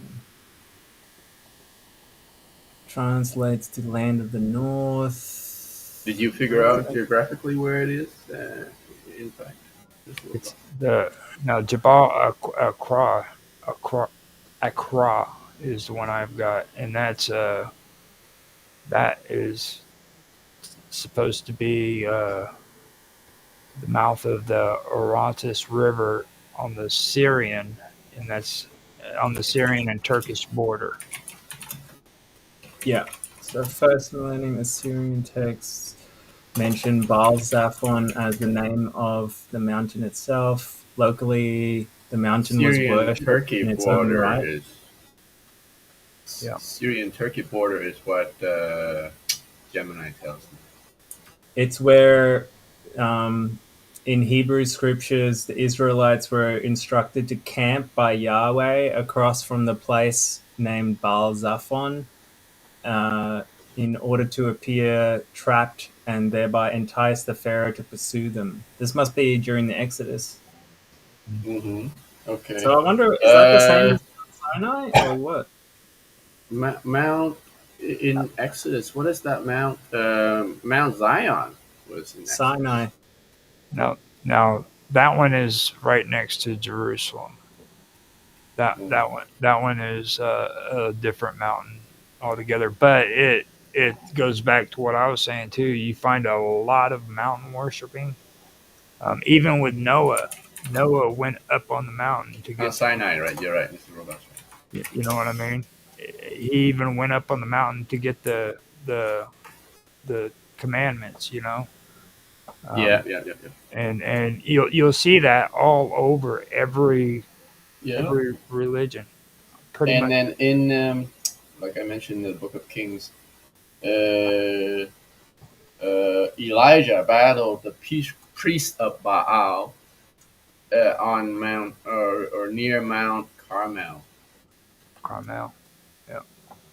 Now, Jebel Arca is a mariner's landmark that gathers thunderstorms. The mountain was a cult site in ancient Canaanite religion and continued through classic antiquities. A mount of ash and debris remains. An archaeological investigation was broken off because of military restrictions imposed due to the mountain's border location. So, the ancient Semitic name for the mountain was Sapon and is recorded in Akkadian as Supuna. In Ugaritic, it is Supanu, and in Egyptian, it is a lot of fuzzy words. In Aramaic, it is Sapon, and in Phoenician, it is Sapone. Now, when it's got that straight line above it, that's supposed to be like, it's still like here in America, right, where it's supposed to be the O sound. No, saffron. Okay. I actually think it's in Saudi Arabia somewhere, or like on the border of like Kuwait. I just told you. I even like in ancient Semitic, it is known as Sapon. That's the word. Yeah, no, I know. I told you that before. Right, but I'm trying to find the location of it. I just told you it's right here on the border of the Syrian and Turkish border. Well, Google says it's now Mount Kilik. Right now. That doesn't make sense. Yeah, see, and that goes. Okay, let me. I didn't want to bring anything or very much up when it comes to with modern name is It should be Jebel Akra. Yeah, that's the one I got right there, Jebel Akra. I reckon That it is is. in that's where now called Mount Kilik. Yeah, I'm wondering what the deal is with that. They keep changing the name. I think if they believe if they keep changing the names, people are going to forget. Yeah, Yeah, that's I right. think Forget so all too. the bad stuff that happened there. You know, like there was actually an ancient battle that took place there at one time too. So, like this isn't just about folklore either. There was an actual ancient battle that took place there that was like supposed to be historic. Um, I forgot the name of it, but I can actually scroll down and find out. So in the Bible, it says it's where they camped before they crossed the Red Sea. So it has to be on the Egyptian side of the Red Sea. So it'd still be in Egypt, according to the Bible. What are you saying? You found the name of this mountain in the Bible?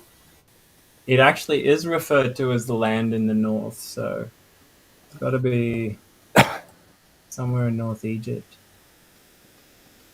I would deduce. Which mountain are you looking for?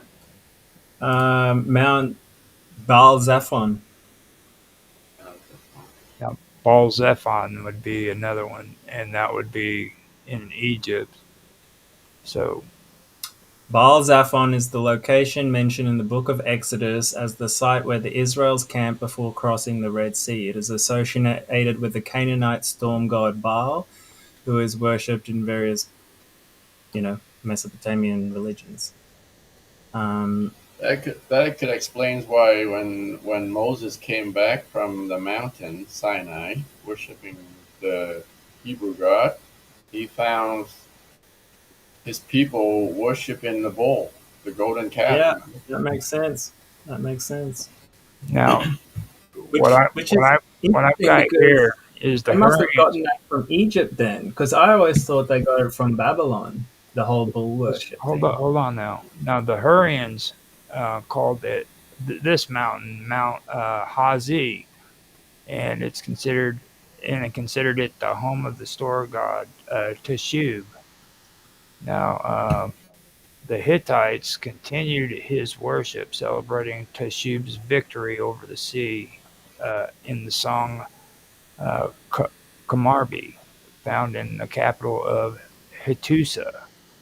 They also celebrated the mountain in its own right, naming it as Divine Guarantor on their treatises. So that would be actually the storm god Teshub that's there, and they're talking about the Hittites.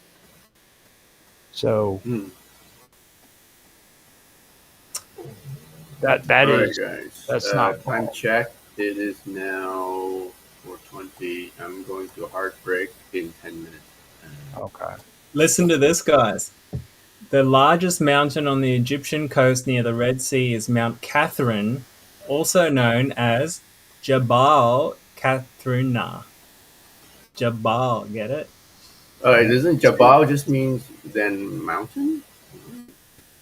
Well, it's got the word Baal in it, is what I'm saying. And it's the Jabal. largest mountain there. Yeah, Jabal. All means mountain. you're clutching at straws a bit there. He's trying. He's doing a lot of reaching. He's starting to sound like. Well, it's A the lot of largest straw mountain grabbing. in the area where they said it would be. Be careful. You're going Makes to sense. eventually start sounding like Jordan Maxwell. You keep on talking like that. I found it. I think I found it. Yeah. Oh, I'm going to share my screen quickly. I knew it would be there somewhere. This makes Please. sense, actually, why it's not been.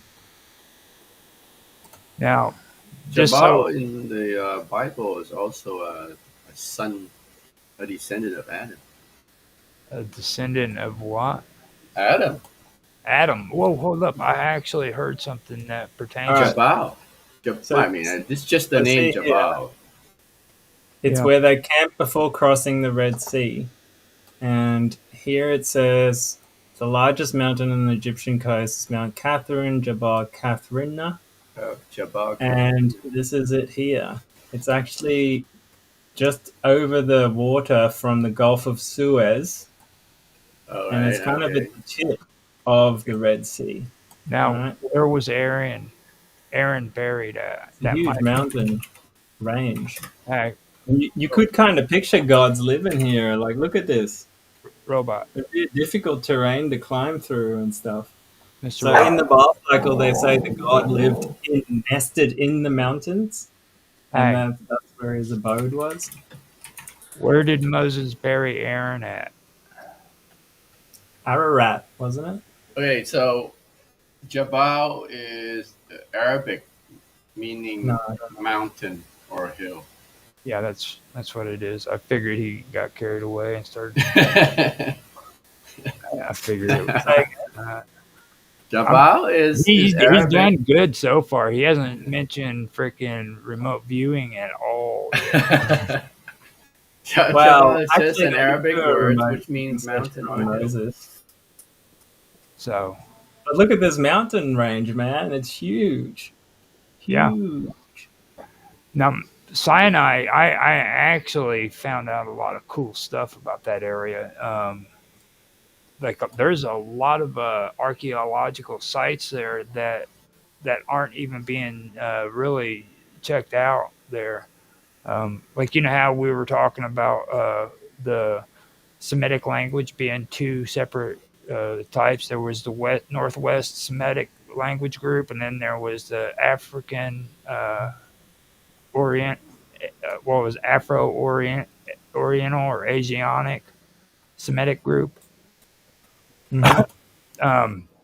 There is actually an archaeological site that's over there that connects the languages where Jews were incorporating both Egyptian language in with their own languages.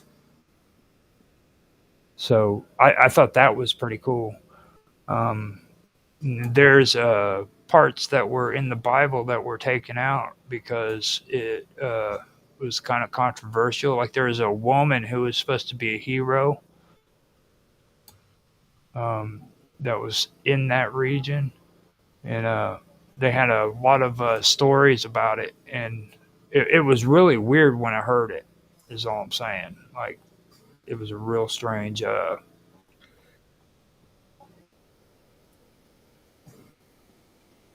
You're getting ready to say something, Mark. I see in your face. Yeah, I'm wondering if it is strange because I'm just thinking of how languages evolve, how one language will take part of a different language. I mean, as an example, as we were talking about the other day on elements, the idea of thing about the English language and looking at things like the Scandinavian and Latin influence on English. Mm-hmm. Exactly. And like you know how we were talking about kingship too. It's like with this story right here.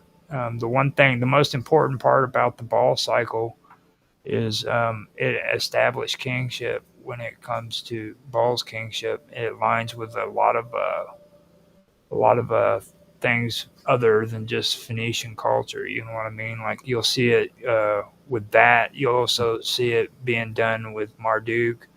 But that's really what this comes down to. It starts establishing a kingship. You know what I mean? And it's what made it to where people would say, "Okay, this is our king. He's a direct connection to the divine."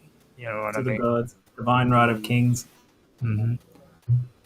So Much like the Pope is the direct connection to God in Catholicism, and the monarch of Britain is the direct connection to God in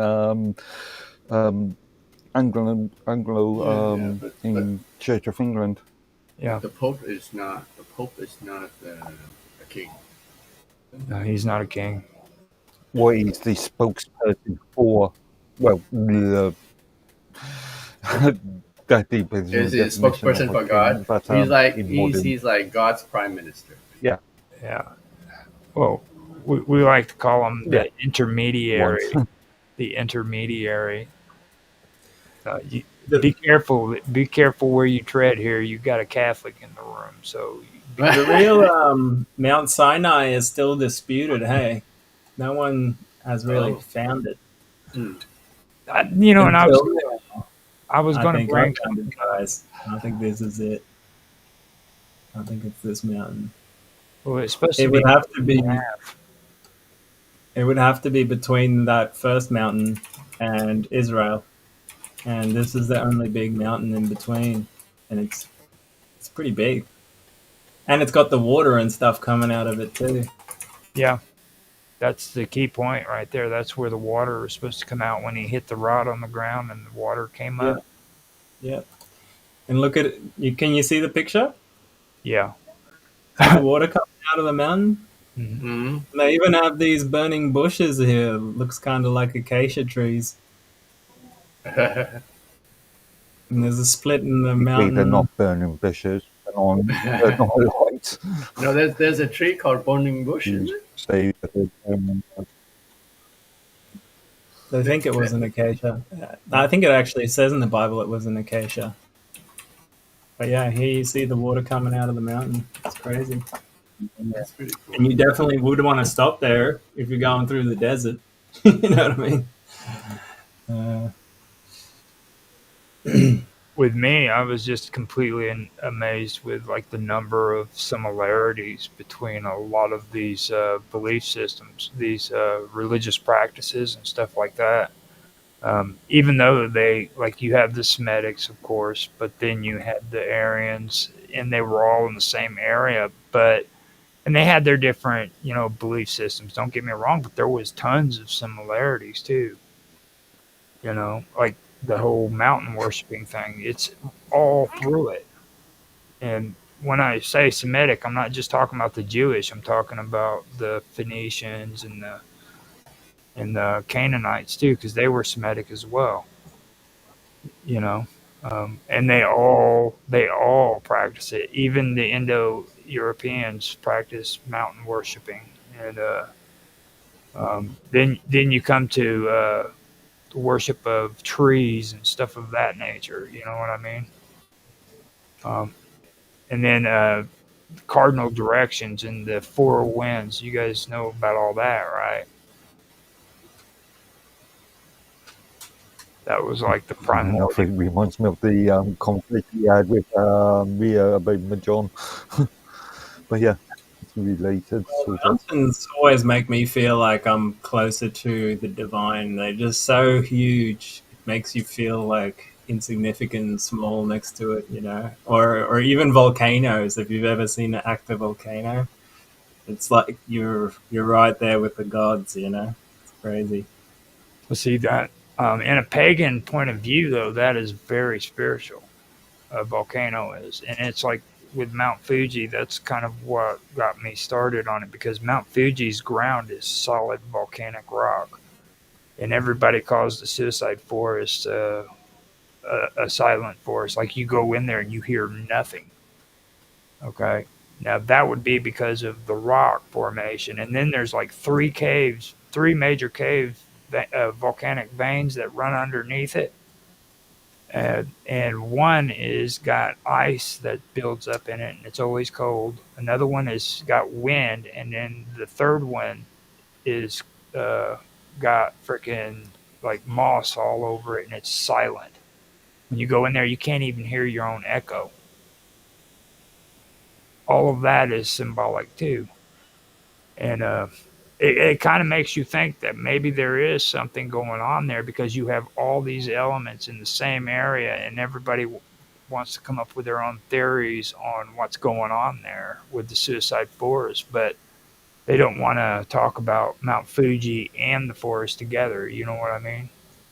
It creates this basically this pagan spiritual environment. So it would make sense why people would go to that area and commit suicide. Well, a lot of people always talk about going up on the mountain to receive like insight, you know, whether it's like um, Moses and the thing, or whether it's like, you know, monks having their monasteries up on top of a mountain. Very often you'll see different cultures building their like their temples and stuff on the top of mountains. Even the South American cultures did it. All right, gents. I think there's something to log it. off, you guys continue. Glad you showed Kind up. of a theory that because mountains are made from like basically volcanic structures pushing the core of the earth up. A lot of these like heavy elements kind of end up nested in the middle of a mountain, and I think that sort of stuff conducts like the energies up through the mountain. And I think it's very similar to sort of like a temple where people would build temples in like certain proportions out of certain materials to like thin the veil and get you closer to the spiritual, you know? I think it's a similar kind of thing. Well, have you ever heard of the world tree? Yep. Okay. Which culture came up with that first? Was it I Celtic? believe it was the freaking Romanians who came up with it first. But I mean, it could have been the Nordics. I think a lot of cultures have it, don't they? Well, yeah, it's all through Eastern Europe. That's actually what got me started. Just to correct you for a minute, don't you mean Transylvanians at that time? Romania is a relatively new name. Well, we don't want to talk about Transylvania, do we? Ooh. But yeah. I want to open up a can of worms there. You know, well, I mean, when you talk about Romania, though, then you bring in the larger scope of things too, because then you have to take into consider the Romanis, the gypsies from Romania. You know what I mean? And that takes it all the way into the real folklore. Like, people today don't understand like the Easter egg came from Romania. It's a Romanian, yeah, it's a Romanian folklore. I did not know that. Yeah, I thought it was more German, more it's really interesting. Central European. Yeah, I just did an episode on WoW Talk about it. How the hell do you get an egg out of a rabbit? Is what I want to know. That is a good question. You know, I actually would A chocolate egg out of a rabbit. see now you're getting me hungry. Now, that whole thing about the Vedic traditions, okay? The Vedics especially ties all that together because that is 100% Indo-European. You know what I mean? So that brings it into the tie. And then when we start talking about the world tree and mountain worshiping is pretty close to the same thing. Axis Mundi. And I'm reading here, even indigenous Mesoamerican cultures have that concept. Even the Maya, Aztec, Olmec, they all have that concept. So my theory is that it's actually antediluvian. It probably comes from like Atlantean times. And it sort of must have spread across the world early on in the piece. Speaking of Indo-European, Okay. I did some, when I was in India, I did some etymological research on high. A lot of high. You're making an assumption that a lot of high German. You're assuming that existed. What? Yeah, I'm just saying that you're making an assumption that you are assuming that Atlantis actually existed, which is questionable. Well, I'm just reading it like, all these places have the same concept that supposedly aren't connected in the modern day, or like, so how did they get the same concept so early on? Like the Olmecs are really old, right? Yeah, the Olmecs are one of the oldest ones here in the Americas. It kind of alludes to an earlier culture that, either traveled across the world or an empire that stretched across the world. What's the earliest one we know of? Atlantis. Wow. That's what what's make the earliest one that we assume, not now know. We don't know that Atlantis actually existed. The oldest empire that we know existed was the Sumerians. just to put that out there, because and if you take a look at the Sumerians, you will find that there are a lot of mysterious things involved with them. Okay, like we don't know where that freaking language group came from. It's not related to any language group that we have today, and we don't know where it came from. Consider this, Roger. Who built the structures that used to make up the Baalbek stones in Lebanon? Because they were ruined, like, when we found them, and they're massive. We're talking like one stone, 1.2 million kilograms, and they were just strewn across the land when we found them. And they go back to like it probably as early as the beginning of Sumeria or before, And they also don't.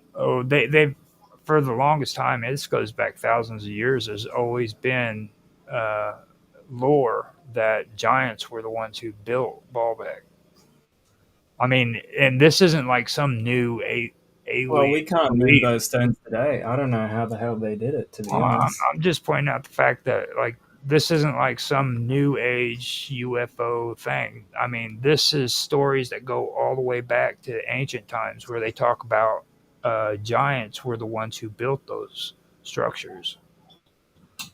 They literally say, they give credit to giants. In which text? In freaking, what is it? I gotta remember the freaking the women that were up there freaking they worship Not. I'm thinking the Amazons. No. Well, the Amazons worship the same at the same place. They actually did go there. What was it? They were the oh my goodness. Um, Now I'm gonna have to do that. I know the city of Dan was near there. The Danite The tribe. oracles, the oracles, the female, Oracles. the oracles, Problem. Delphi of Delphi. I've Ah, just yeah. noticed a problem. The oracles of Delphi spoke. I've just noticed a problem. You've been talking about Atlantis and Amazons, but these are just alleged stories based on Plato Not the Amazons. Dude. stories. Yeah, but do you know where Plato got them from? No, dude. The Amazons are not fiction. They're actually the Scythians. The Scythian women Okay. who were portrayed as the Amazons, and they weren't like barbarian women who didn't like men. They actually had husbands. Oh, Okay. really? I thought it was a culture of all women. No, they actually the Greeks Well, vilified them because they didn't like the idea of women fighting in battle alongside men. So they made them out to like be these horrible freaking lesbian chicks, basically, And that was the only reason why they did that was because they were just as much warriors as what their men were. You had the Scythians and the Sarmatians. And the Scythians They was, rode on horses, eh? So that makes sense. Mhm. And the Greeks hated that, and that is where the whole story behind where Plato and all of them came up with the Amazons came from. Was it Herodotus or something? Herodotus? Yeah, and he actually was nicer about the Scythians than what most of the other ones were, because he actually ventured there and made an account of what took place, supposedly. But all Did the you know other the term Amazon is derived from the Greek word amazos, which means breastless, Yeah. due to their etiological tradition that claimed Amazons had their right breast cut off or burnt out of better use a bow. That's hardcore, man. Yeah, it is. That's the kind of woman we need to get. well, it's no more That's different than dedication. Normans cutting off the pinky finger to use a bow. Mind you, it's sort of different part of the body, but yeah, it's same concept. If you want to do that, you can, but I do not suggest it. Just putting it out there, guys. Do not cut your pinkies off. Do not cut the right breast off so that you can shoot a bow. It's not a good idea. So. I'm a pretty good shot as it is. I don't have any breasts, so I'm No. good. Well, you do have a pinky, though. Yeah, I go okay Actually, with it. no. Sorry. It's actually I've got that incorrect. The idea was to cut off the pinky so you couldn't use a bow. You don't need your pinky goes to back use a to bow. You only use the 1066. three fingers in the middle. Well, maybe not pinky, maybe one of the fingers anyway. Mark, have you ever shot a index bow? finger or- What are you gonna do when your country no. savagery? If Wow. Yeah, remember almost we are British. matter of when, isn't it? Stick up a lip and cups of tea. Yeah, we will sort everything out over a cup of tea. All empires must come to an end eventually. There is one thing that I do want to point out too. Now, the whole interconnective stuff when it comes to Afro-Asiatic Semitism or Semitic languages and like the Indo-European languages. Now, with that, Before you go on, can I just make the point that the word Semite or Semitic comes from the son of Noah, who is called Shem, and his sons were called Shemites, and that's where the word Semite comes from, and part of that lineage is actually the Arabs as well. So both the Jews and the Arabs come from the same Shemite lineage. So sorry, continue. now, what I was getting at when I was so rudely interrupted, but I thought it would just add to the story. it's good. It's good. This is okay. But what I was getting at was that now you got to remember, okay, that during the times that we're discussing too, there was an interconnectedness between these different languages and these cultures. Okay, like you have to take in the fact that the Greeks and the Jewish world, okay, through linguistic differences, with the Greeks being Indo-European, okay, and then you had the Jews who were Afro-Asiatic, okay, Semitic. They actually incorporated a lot of things together, you know, and you can see that there was a well, especially during the Hellenistic period, you could see that there was actually like a subjugate period. You know what I mean? And that would have been during the time that the Seleucid Empire started coming around after Alexander the Great. You know what I mean? And that's what I was saying. Whenever I was going through this stuff, I could actually see like how much more of a connection they had with one another. You know what I mean? Than what we really think it is. And I don't think really that today, 100%.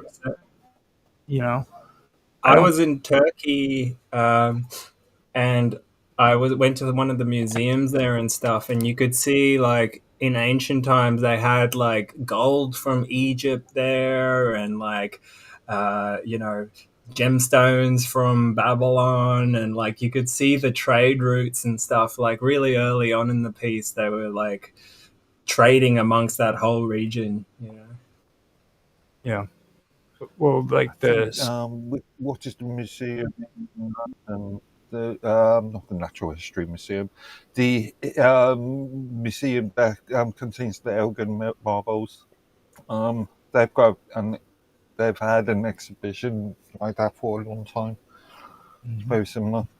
Well, like the Septuagint, okay, when they did the Hebrew scripture into Greek. Now, if you look at and you check that out, they say today that there is no surviving version of the Bible before the time that was translated. Okay, which was it would have been Hebrew. I'm pretty much guessing, but Aramaic, I believe. Yeah, Hebrew. Greek. Could be Greek as well. Like I think they got portions Greek, of it in Greek, right. portions in Hebrew, and portions in Aramaic, and they kind of slapped it all together. Mm-hmm. You know, even possibly some classic Latin. Right.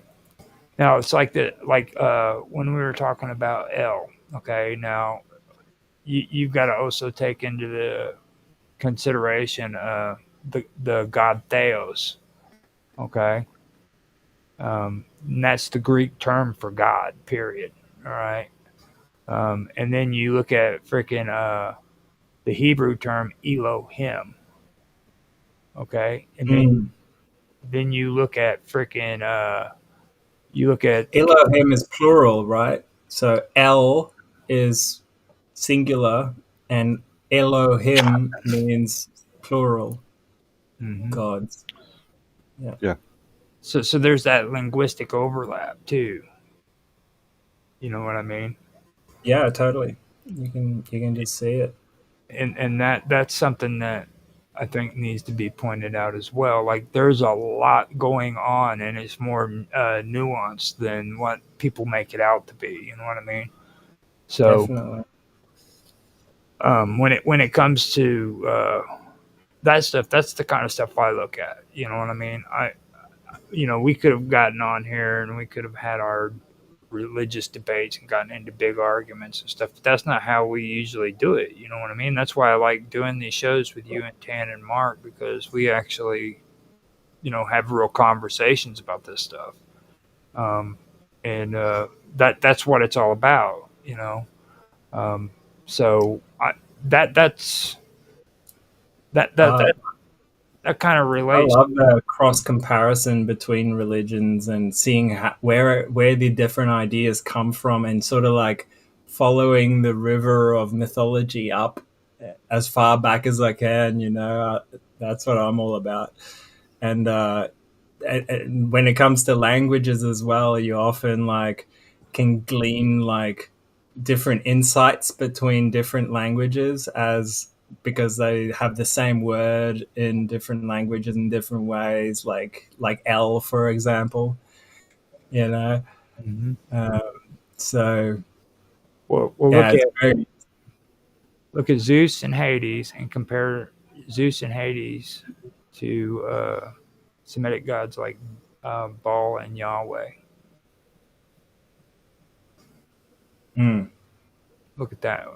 I mean, what do you get when you compare in your head those four deities?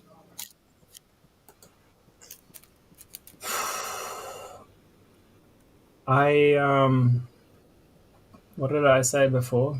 It was Zeus and okay, you know who Zeus is, you know who Hades is, right? Yeah. Okay, now Zeus and Poseidon, Baal, and Yahweh. Yahweh. Do you see any characteristics that these deities share among one another? Well, for sure.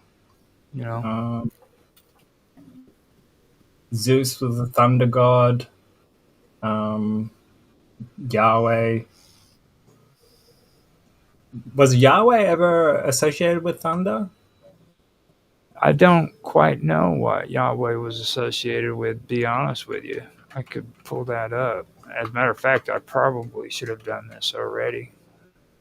I really try to stay away from Yahweh. Yahweh is a Hebrew name for God, often translated as Lord in English, and is represented by the four Hebrew consonants YHWH, the tetragrammaton, which is considered a sacred name in Judaism and Christianity. Tetragrammaton. I always have trouble saying that word. Tetragrammaton, or something like that. So we know, man. now, the name is believed to be derived from the Hebrew verb to be or to exist. The name is considered so sacred that that in Judaism it is not pronounced and is replaced with Adonai, which is the word, or Hush.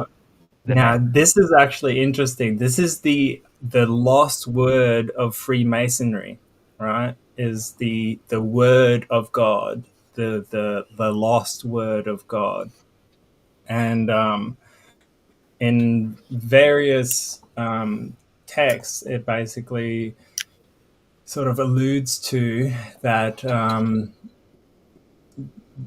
This, when you hear this word, you are in communion with God. Or I think there's even a biblical passage. I don't know if I have it open right now, where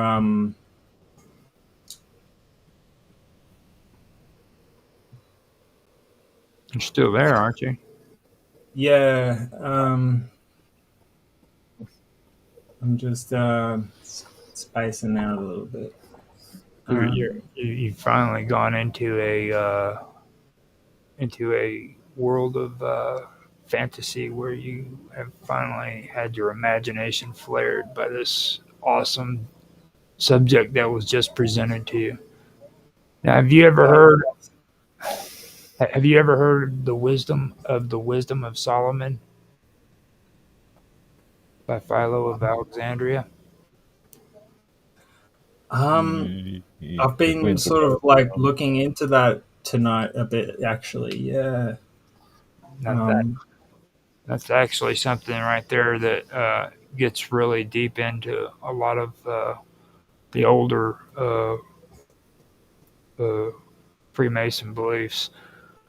I wanted to get into it, but I never made it past the Children of Lamech, to be honest. It's something that I want to get back into. Well, this is a whole nother subject we should actually do another session on, because this goes into the next cycle of of mythology.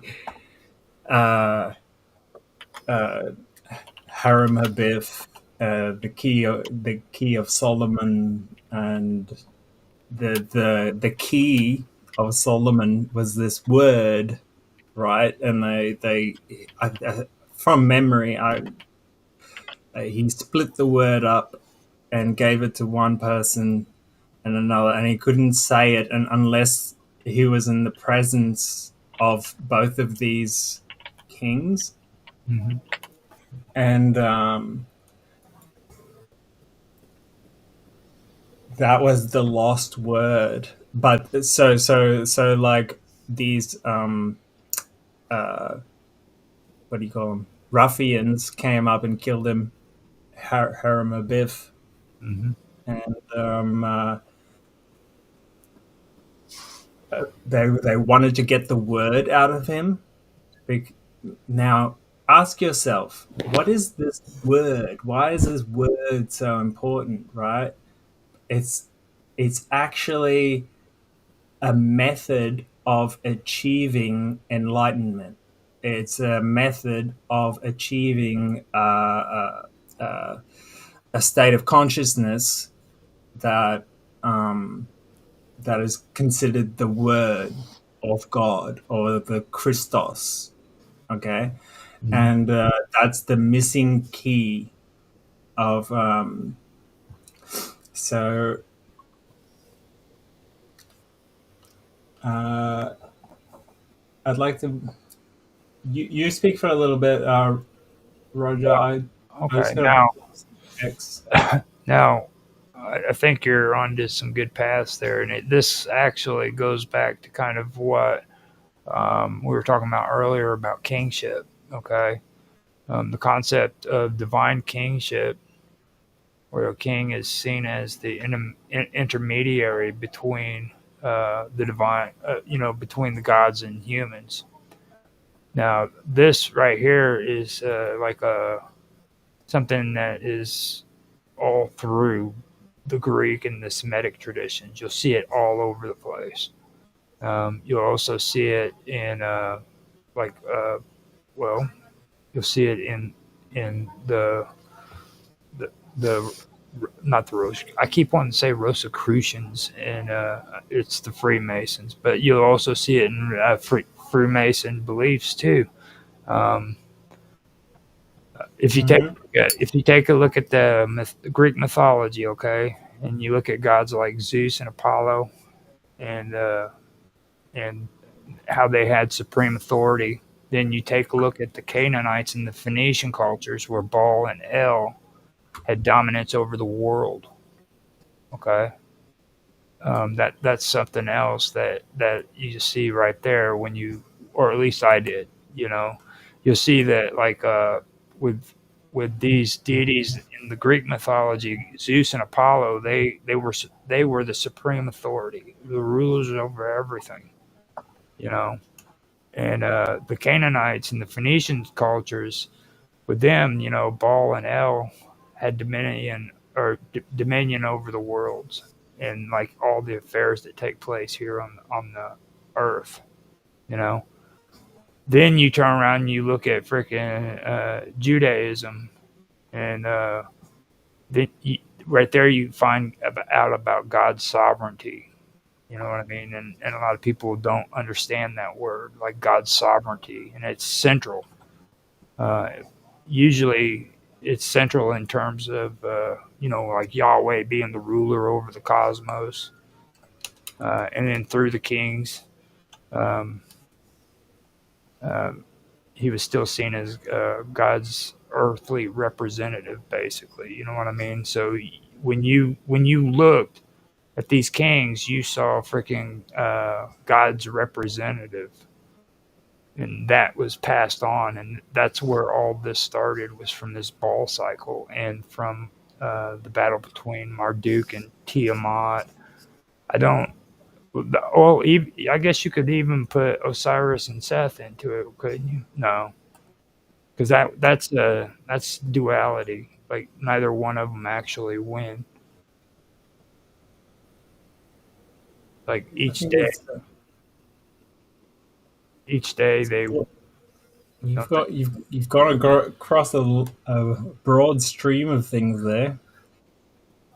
Well, I mean, with me, like what's being said there is actually the way I interpret it as, you know what I mean, and it has a lot to do with how these things came to be, you know what I mean.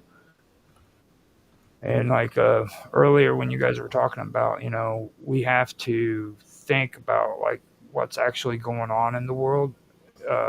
I also put that into context of what we're reading. Like whenever I'm reading something that goes to like the ancient world, I tried to think the way those people during that time period would think, rather than how I would perceive the world today. Because if I don't do that, then I'm messing it all up. You know what I mean? Like these people thought completely different than what we do today. And that's the way I basically see it, you know. That's all I was trying to give, was like my interpretation of how trying to look through their eyes, this is the kind of stuff I would be thinking, you know what I mean? So I don't know. Yeah, and I think it's awesome to like go back to the sort of old Masonic books, because they actually preserve a lot of these different ritual and rituals and things like that. Let's see here. I just, for me, I find it really interesting too, like the differences as well as what's in common. Because, like I said, you know, it's like you have Yahweh, who is supposed to have sovereignty over the entire cosmos. You know what I mean? He was the ruler over the entire cosmos. Then you had El, and you had the Canaanite Phoenicians deities, and most of them, they were really about freaking having dominance over the world and the things that go on here. You know what I mean? And that would play into what I was talking about, where they really didn't see, they seen him as immortal. You know what I mean? But they also seen him as beings that could be killed, that could die. You know, and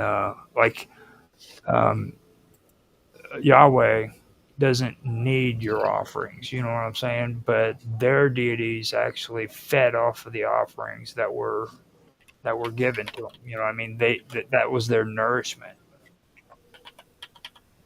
Definitely. You know, those are the kind of things that really stick out to me. And then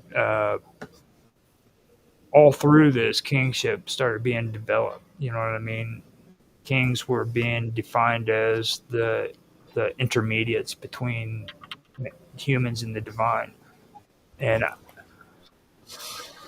I think that's what a lot of people don't understand when they hear the word pagan. They don't really understand what paganism is. Kingship is a form of paganism.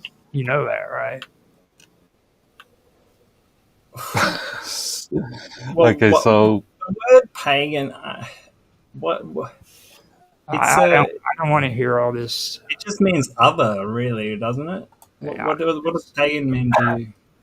I don't want to hear all this country bumpkin bullshit. You know what I mean? I've heard that from Jeffy all the time. You know, it just means a dumb country boy. No, a pagan is a person who believes in pagan beliefs.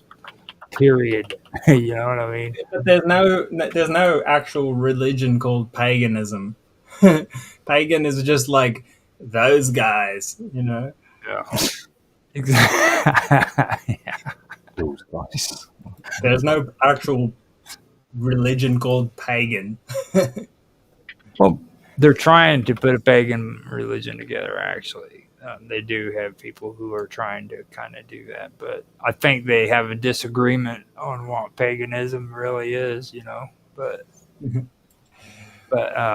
my whole point, though, that I was trying to make was like kingship is a form of paganism. What is your definition of paganism?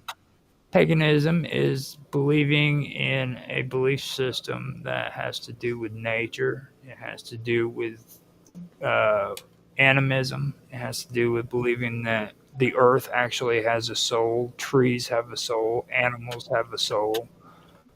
Not just human beings. We weren't put on this earth so that we could name every creature that freaking we see. That was something that man created by writing it down in a book and pretending that God said it. Paganism, from Latin, rural, rustic, is a term first used in the 4th century by Christians for the people of the Roman Empire, practiced by polytheism or ethnic religions or others other than Judaism. Yeah, it's an other word. Well, polytheism, I guess, would be the best term to use then. Instead of paganism, use polytheism. Be like the intellectuals and Yeah. say it the way it needs to be said. Because, you know, I mean, that's what I was getting at. Like, kingship is a part of that. You know what I mean? And there's other aspects too that's a part of paganism that people practice today, and they have no idea that they're doing it. You know. So when Mark Edworthy is over there in England and he says "God bless the Queen," he's practicing paganism by saying that. King. And actually, you're in Australia, so Yeah, God bless the king. God bless the King now. Yeah. Yeah. So you're in Australia. When you say that too, which I know you say that all the time, Mr. Robot. Every time he wakes up. Every time he wakes up. Every time you wake up, you salute the flag. Which flag? The US. Oh no! I tell you what, Come on, this is not a discussion for that. I'm so tired of saluting that flag, man. I mean, it really is. So yeah, I mean, and that's a good example. That's one good example of a lot of things that are going on that a lot of people aren't even aware of. Like, there's so much polytheism incorporated into all of these religions that they don't even realize it. It's in there every day, you know. Mm-hmm. Christmas is 100% polytheism. Right? Easter, polytheism. The Easter egg. I was just telling you about that with the Easter egg. Okay. All of this stuff. I just did an episode, my final part of it, about the Romanian Easter eggs and how they worship Easter. They actually have 2 separate Easters. Okay. Isn't that the same as Poland? Poland are very similar. Sort of. Probably, you know. Maybe. So, I think that there's multiple connections between a lot of different cultural and religious systems, is what I'm saying, you know. despite the difference in their languages, whether it be Indo-European or Semitic or any of that, because like I said, I think seriously a lot of people don't realize that these people actually had a network, a system that worked, and they knew what was going on. Like people in freaking, I guarantee it, people at the edges of China knew what was happening in freaking the Middle East, Near East, whatever you want to call it. I guarantee you somebody did because of the freaking silk trade. Yeah. You know, um, and there's a lot of evidence that proves that they knew what was going on with one another.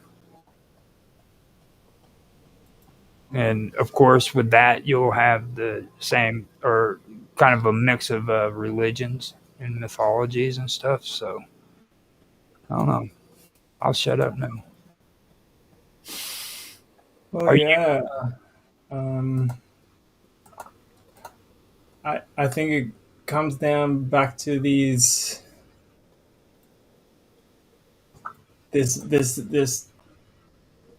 practice of basically alchemy. You know, this is my day's research has gone to the horns of Baal Hadad coming out of his head is actually the pan god horns as well, which is actually energy. And in Freemasonry, they go on to describe how, different practices and allows you to gain control of your emotions. Actually, I might bring it up. It allows you to control your emotions and become a more moral person. And that's the whole sort of premise of religion and of building yourself into a better person and a spiritual being. Like that even goes before religion, kind of like when religion started becoming when we talk about the polytheistic beliefs, think of the Furies. Okay, originally they were spirits of vengeance, and eventually they became spirits of justice. Okay, now these were polytheistic religions or belief systems that went from vengeance into justice. You know what I mean? So you can see that formation or that morality starting to develop there. I was talking about that on a show with Mark and Nancy. We were all on it. I brought that up, and then you look at what they call the Arios, the freaking that they were supposed to have like serpent heads and stuff like that, and they were real ugly. Greek or Phoenician goddesses, or maybe The Medusa concept. yeah. And whenever I was talking about that, that's what stuck out to me was Medusa. Eventually, that evolved into Medusa, who was so ugly that she would turn you into stone. You know, there's a lot of things that go into what you were just talking about. That, well, I guess it would have been the Titans during that time period. You know. So, I think we did a good job at covering a lot of that. We may have maybe beaten a dead horse on that. Didn't we already have that conversation before? Well, yeah, on was it June Fixing's vote or was it during during the after show or one of the breaks. I think it was during one of the breaks. Yeah, it might have been one of the breaks. Yeah. Don't think we actually talked about it actually on the show itself. Well, I mean, there's just so many things that a lot of people overlook, like this whole battle between God and Satan. You know what I mean? That in itself is freaking polytheistic or paganism or whatever you want to call it. It's pre-Christian Muslim beliefs that go back. You know what I mean? Like you look at Zeus versus the Titans. Hang on, is it Muslim? Because I remember a similar story in Celtic religion. Picts or something in Right. Celtic. Yeah, and that's polytheistic. It's the same exact stuff. Look I at recommend you guys read into the Masonic literature. It gives you a lot of insight into how to interpret the mythologies. Because the Masons, man, they do it full time. You know what I mean? Yeah. And so they're always a good source to go to for context. Now that Tan's gone, you guys want to talk about sacrificial rites? Here it says. I just didn't want to get Tan upset. Fair enough. Really? What Catholics are sacrificial? Okay. It's your call on that, you guys. But do you want to do it? I just did because I know Tan. He'll get fired up. Just to point out on a slight tangent, just to point out, in the middle of the Minds Chess tournament at this present moment, and because we are sort of planning, she's asking you if you want to join. I'm going there now. I'll get on there. I'll get on there now. I forgot all about that. I can do it at the same time, but I'm playing the Minds one and doing this at the same time. now, You guys a couple of books. yeah, that would actually be a good idea if you were talking about the Freemasonry and stuff like that. So Yeah. So it says here the tradition of the ineffable name in connection of the lost word, showing it could not be pronounced except bated breath, or Hindu tradition declares. Wow, it actually says Hindu tradition declared. Can you guys see my screen? No. no, I'm gonna you have to do screen share. I'm gonna share my screen so you can see. Roger, just as a question, what's that thing, or what's that parchment on the right-hand side of the screen? That right there is taken from ancient Carthage. It's a I forgot what it was. Shit, but it's from the site where they worshipped Tanis or Tanit in Baal-Haman. It's one of the inscriptions that are on there. But yeah, here it says the ineffable word name in connection with the lost word is that it should not be pronounced except the bated breath is, or as the Hindu tradition declares, with the hand covering the mouth. The symbolism of the greater degree, the lesser the lights, and the play in many places on the word light itself in conjunction with the lost word. All these references and uses of Sorry, guys, I can't read very well right now. I'm tanked. The Lost Word.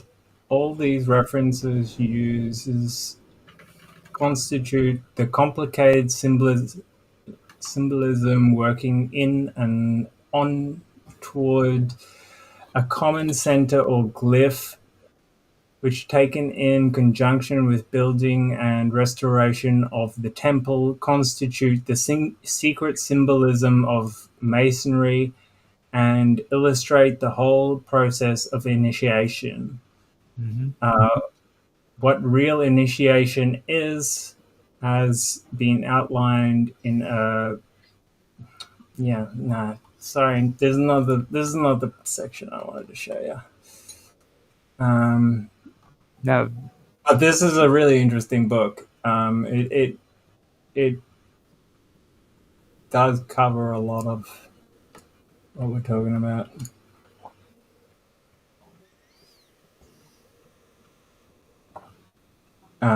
Mystic Masonry.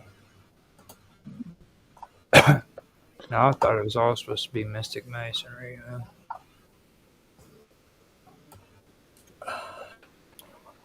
Sometimes I feel like I'm muted.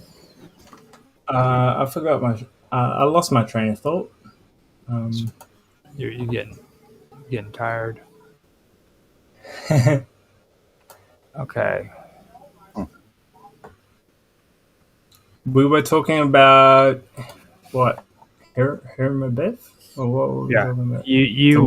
You were talking about hidden secrets of the Freemasons and The Lost Word, right? Word. Yeah. Do you know much about the Lost Word? I know that they keep the O out of G because they don't believe that you should even say the word God. I know that the lost name of God is Yahweh, and I was also under the impression that Yahweh isn't really spelled with a Y, but that's only because I watched Indiana Jones and heard about it. Yeah. I actually discovered something today that is another piece of the puzzle. I'll see if I can pull it up. I put it on the chat. Roger, you should totally join Esoteric Philosophy Chat, man. You would love it. You need to. In fact, we should get him on here. What's his name? Who? Robert Robinson.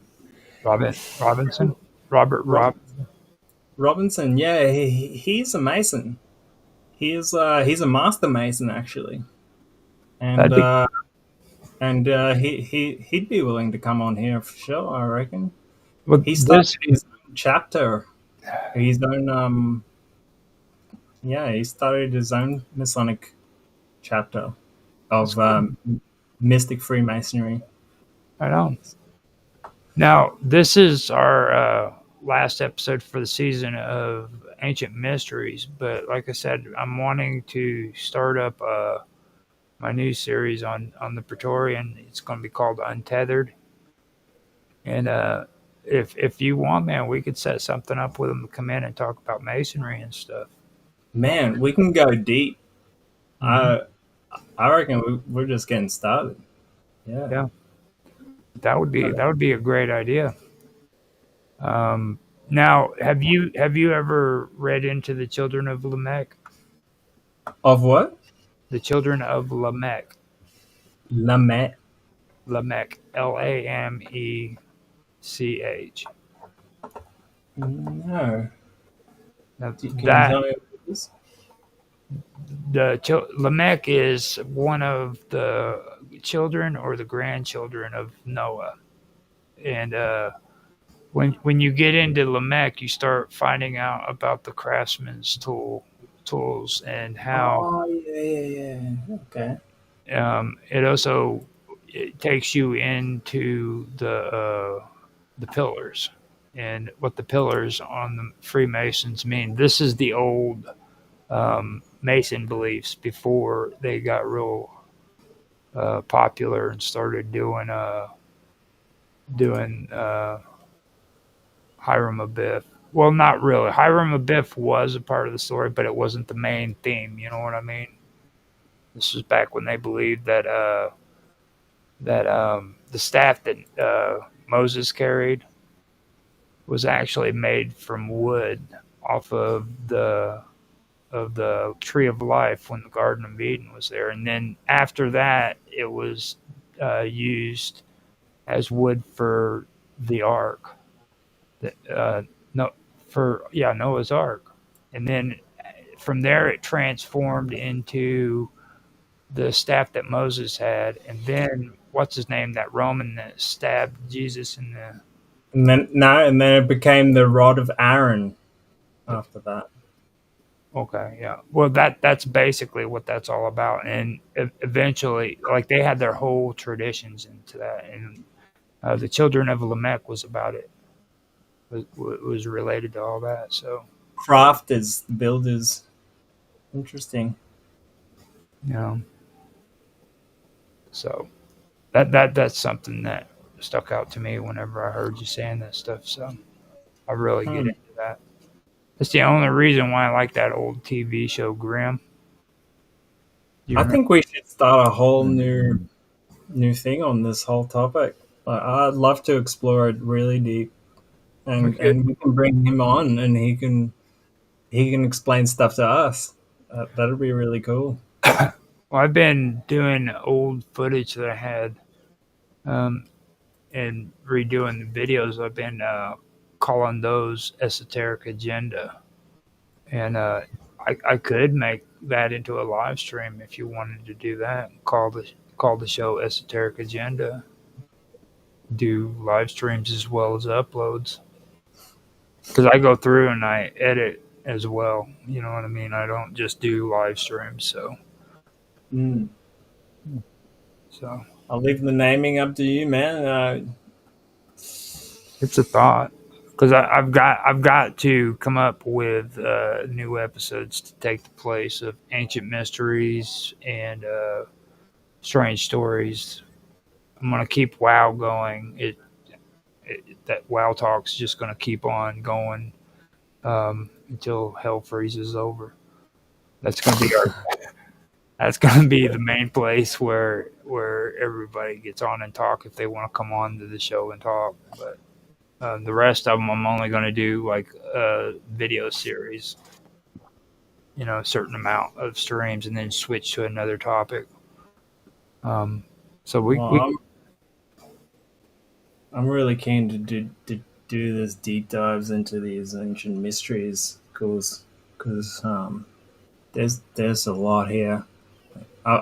Even just today, I downloaded like 10 books on this part of Freemasonry, and the thing I love about Freemasonry is it ties Egyptian and Mesopotamian and all these different mythologies together. It's like the crux of it all, you know what I mean? Mhm. And yeah, so there's a lot preserved there that I think we could like uncover. All right. So if you want to, we could do it, and just so that we can make it easier for you, we can do it like for me, it would be a morning show. You know what I mean? Then we can make it to where it'd be more accessible for you, and you can come on and we can actually do them together and stuff. Yeah, but we'd have to set it up, and I mean, I would do it a part of the Esoteric Agenda. I'll just start that up as a live stream. Name the show's Esoteric Agenda. I would do Esoterica, but somebody on YouTube has already stole the name. I'm jealous. That's like the esoteric name is Esoterica. You know? I think we can come up with something better. Like what? Esoteric Agenda is the best one I like, being honest. Because and I don't What's your agenda? know, that's the whole point. This is the agenda. This is the esoteric agenda. You know what I mean? Exactly. Okay, your At least you pick up on it. I have to explain that. secret agenda. No, not other. It's our agenda. It's this is our agenda for today concerning esoteric. Concerning the esoteric. Oh man, I thought you had it.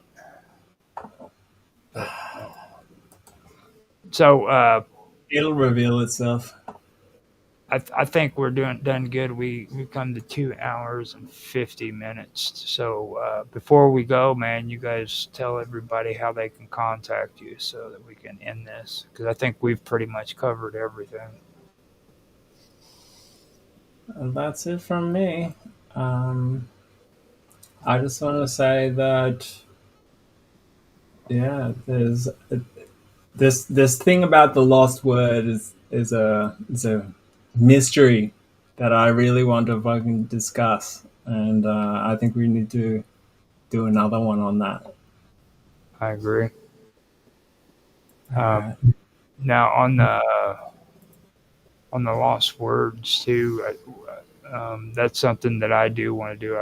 When you brought that up, I was serious about doing it. So later, when you got time, let's talk and chat about setting it up and getting it going. Yeah. You know, don't forget about it either, because I know you'll go to sleep here soon. Well, I'm constantly talking with Dr. Robinson. I will message him and let's see if we can set up a little.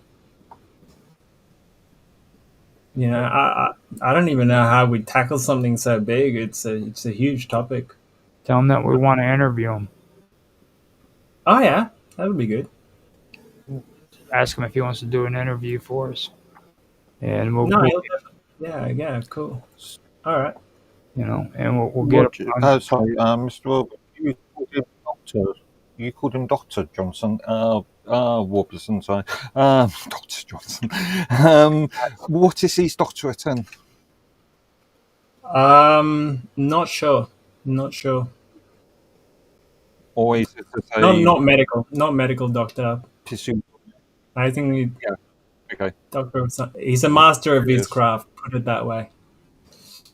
Probably archaeology or psychology. A lot of them are involved in.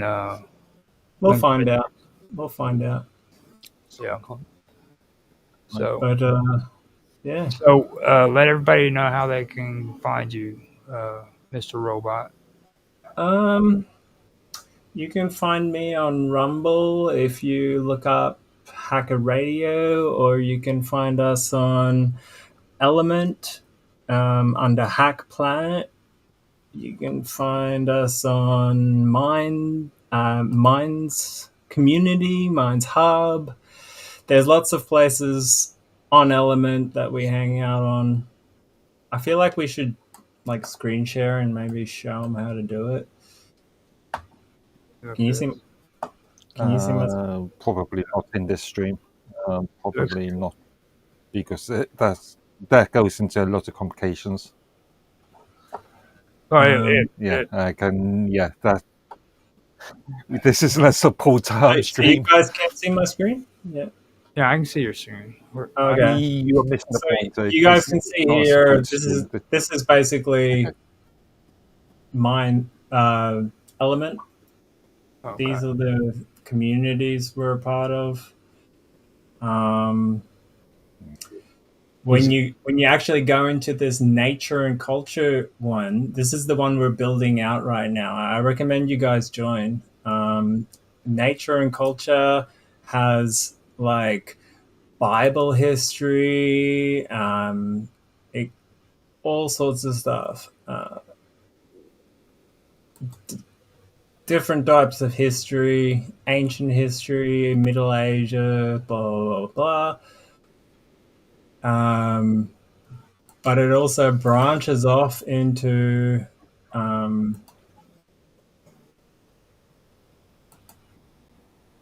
Psychedelics. I know you guys get into that crazy Psychedelics. psychedelic stuff. Yeah. Some like Psychedelic. You guys are like psychedelics love monsters and shit. That's what I like to call you. yeah. You go out, So, you go out like, into it kind of branches off into like spirituality, esoteric, psychedelics is one of the off branches of spirituality, and but yeah, there's plenty of chats to be had on all sorts of topics. No shortage of that. So, you're Mr. Robot. You also go by Illuminati. Remember to say that. And also remember that Hacker Radio, which you did say, but don't forget Illuminati. That's important. That's Illuminati. that's your name on Rumble. And always remember to do that. Because he's not cool like me and Mr. Mark Edworthy. We've already gotten used to saying our names and where people can find us, but Robot's still a freaking virgin. Yeah, nah. Virgin. I don't really want people to find me, but Yeah. Well, we'll go by like Mr. Robot, Illuminati, and Hacker Radio. That sound good? yeah, Okay. We don't. I like Mr. Robot is my name, but I don't know why it's Illuminati on there. It just You did it. it's an old account. He's like turning red in his face. He's like, that was back when I was like 15. I've been there. I've done it, dude. Nancy picked on me because my ex account has ROGLOL1973, dude. And like, she started laughing and I know what she did because like back in the 90s and shit, remember, I don't know if you remember that far back, but it was all cool to say, put like a real twist on your name in your email name. Oh, yeah. You know, and so I was Raj LOL 1973. Yeah. Yeah. They don't Exactly. they don't do that no more. So 69 at the end. So Mr. Edworthy, you want to tell everybody where they can find you, man? Okay, again, nice and simple. Minds.com, so minds.com/Midworthy. Okay. You can find me. You can find me on Elements 2 as Roger _. No, I don't think I have underscore on here. It's just Roger Hanson. And you can find me at Live with Roger Hanson on there, as well as mine's general chat and all those areas that we've got set up there. Also on Discord, but that's under Gaming with Infamous and the Wonderful World of Weirdness. I would tell Actually, yeah, just to point out, your actual username on Elements Matrix is Roger Hanson, 1969. 1969. Thank you. And I would say Skype, but they're getting ready to shut down, so don't worry about all that. You can find me on Minds, but I don't wish to take credit for that. So I'm not gonna plug it. I also have some like deep dive research that I want to keep doing. I just started with that again.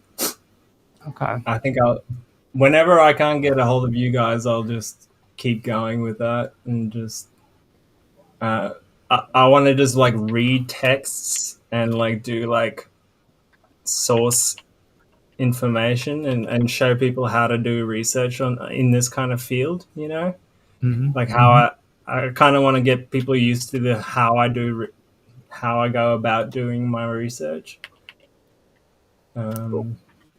Yeah, And that's what we like to. So I'm glad you did that, so that people can kind of it gives them kind of a reason why they'd want to reach out to you. You know what I mean?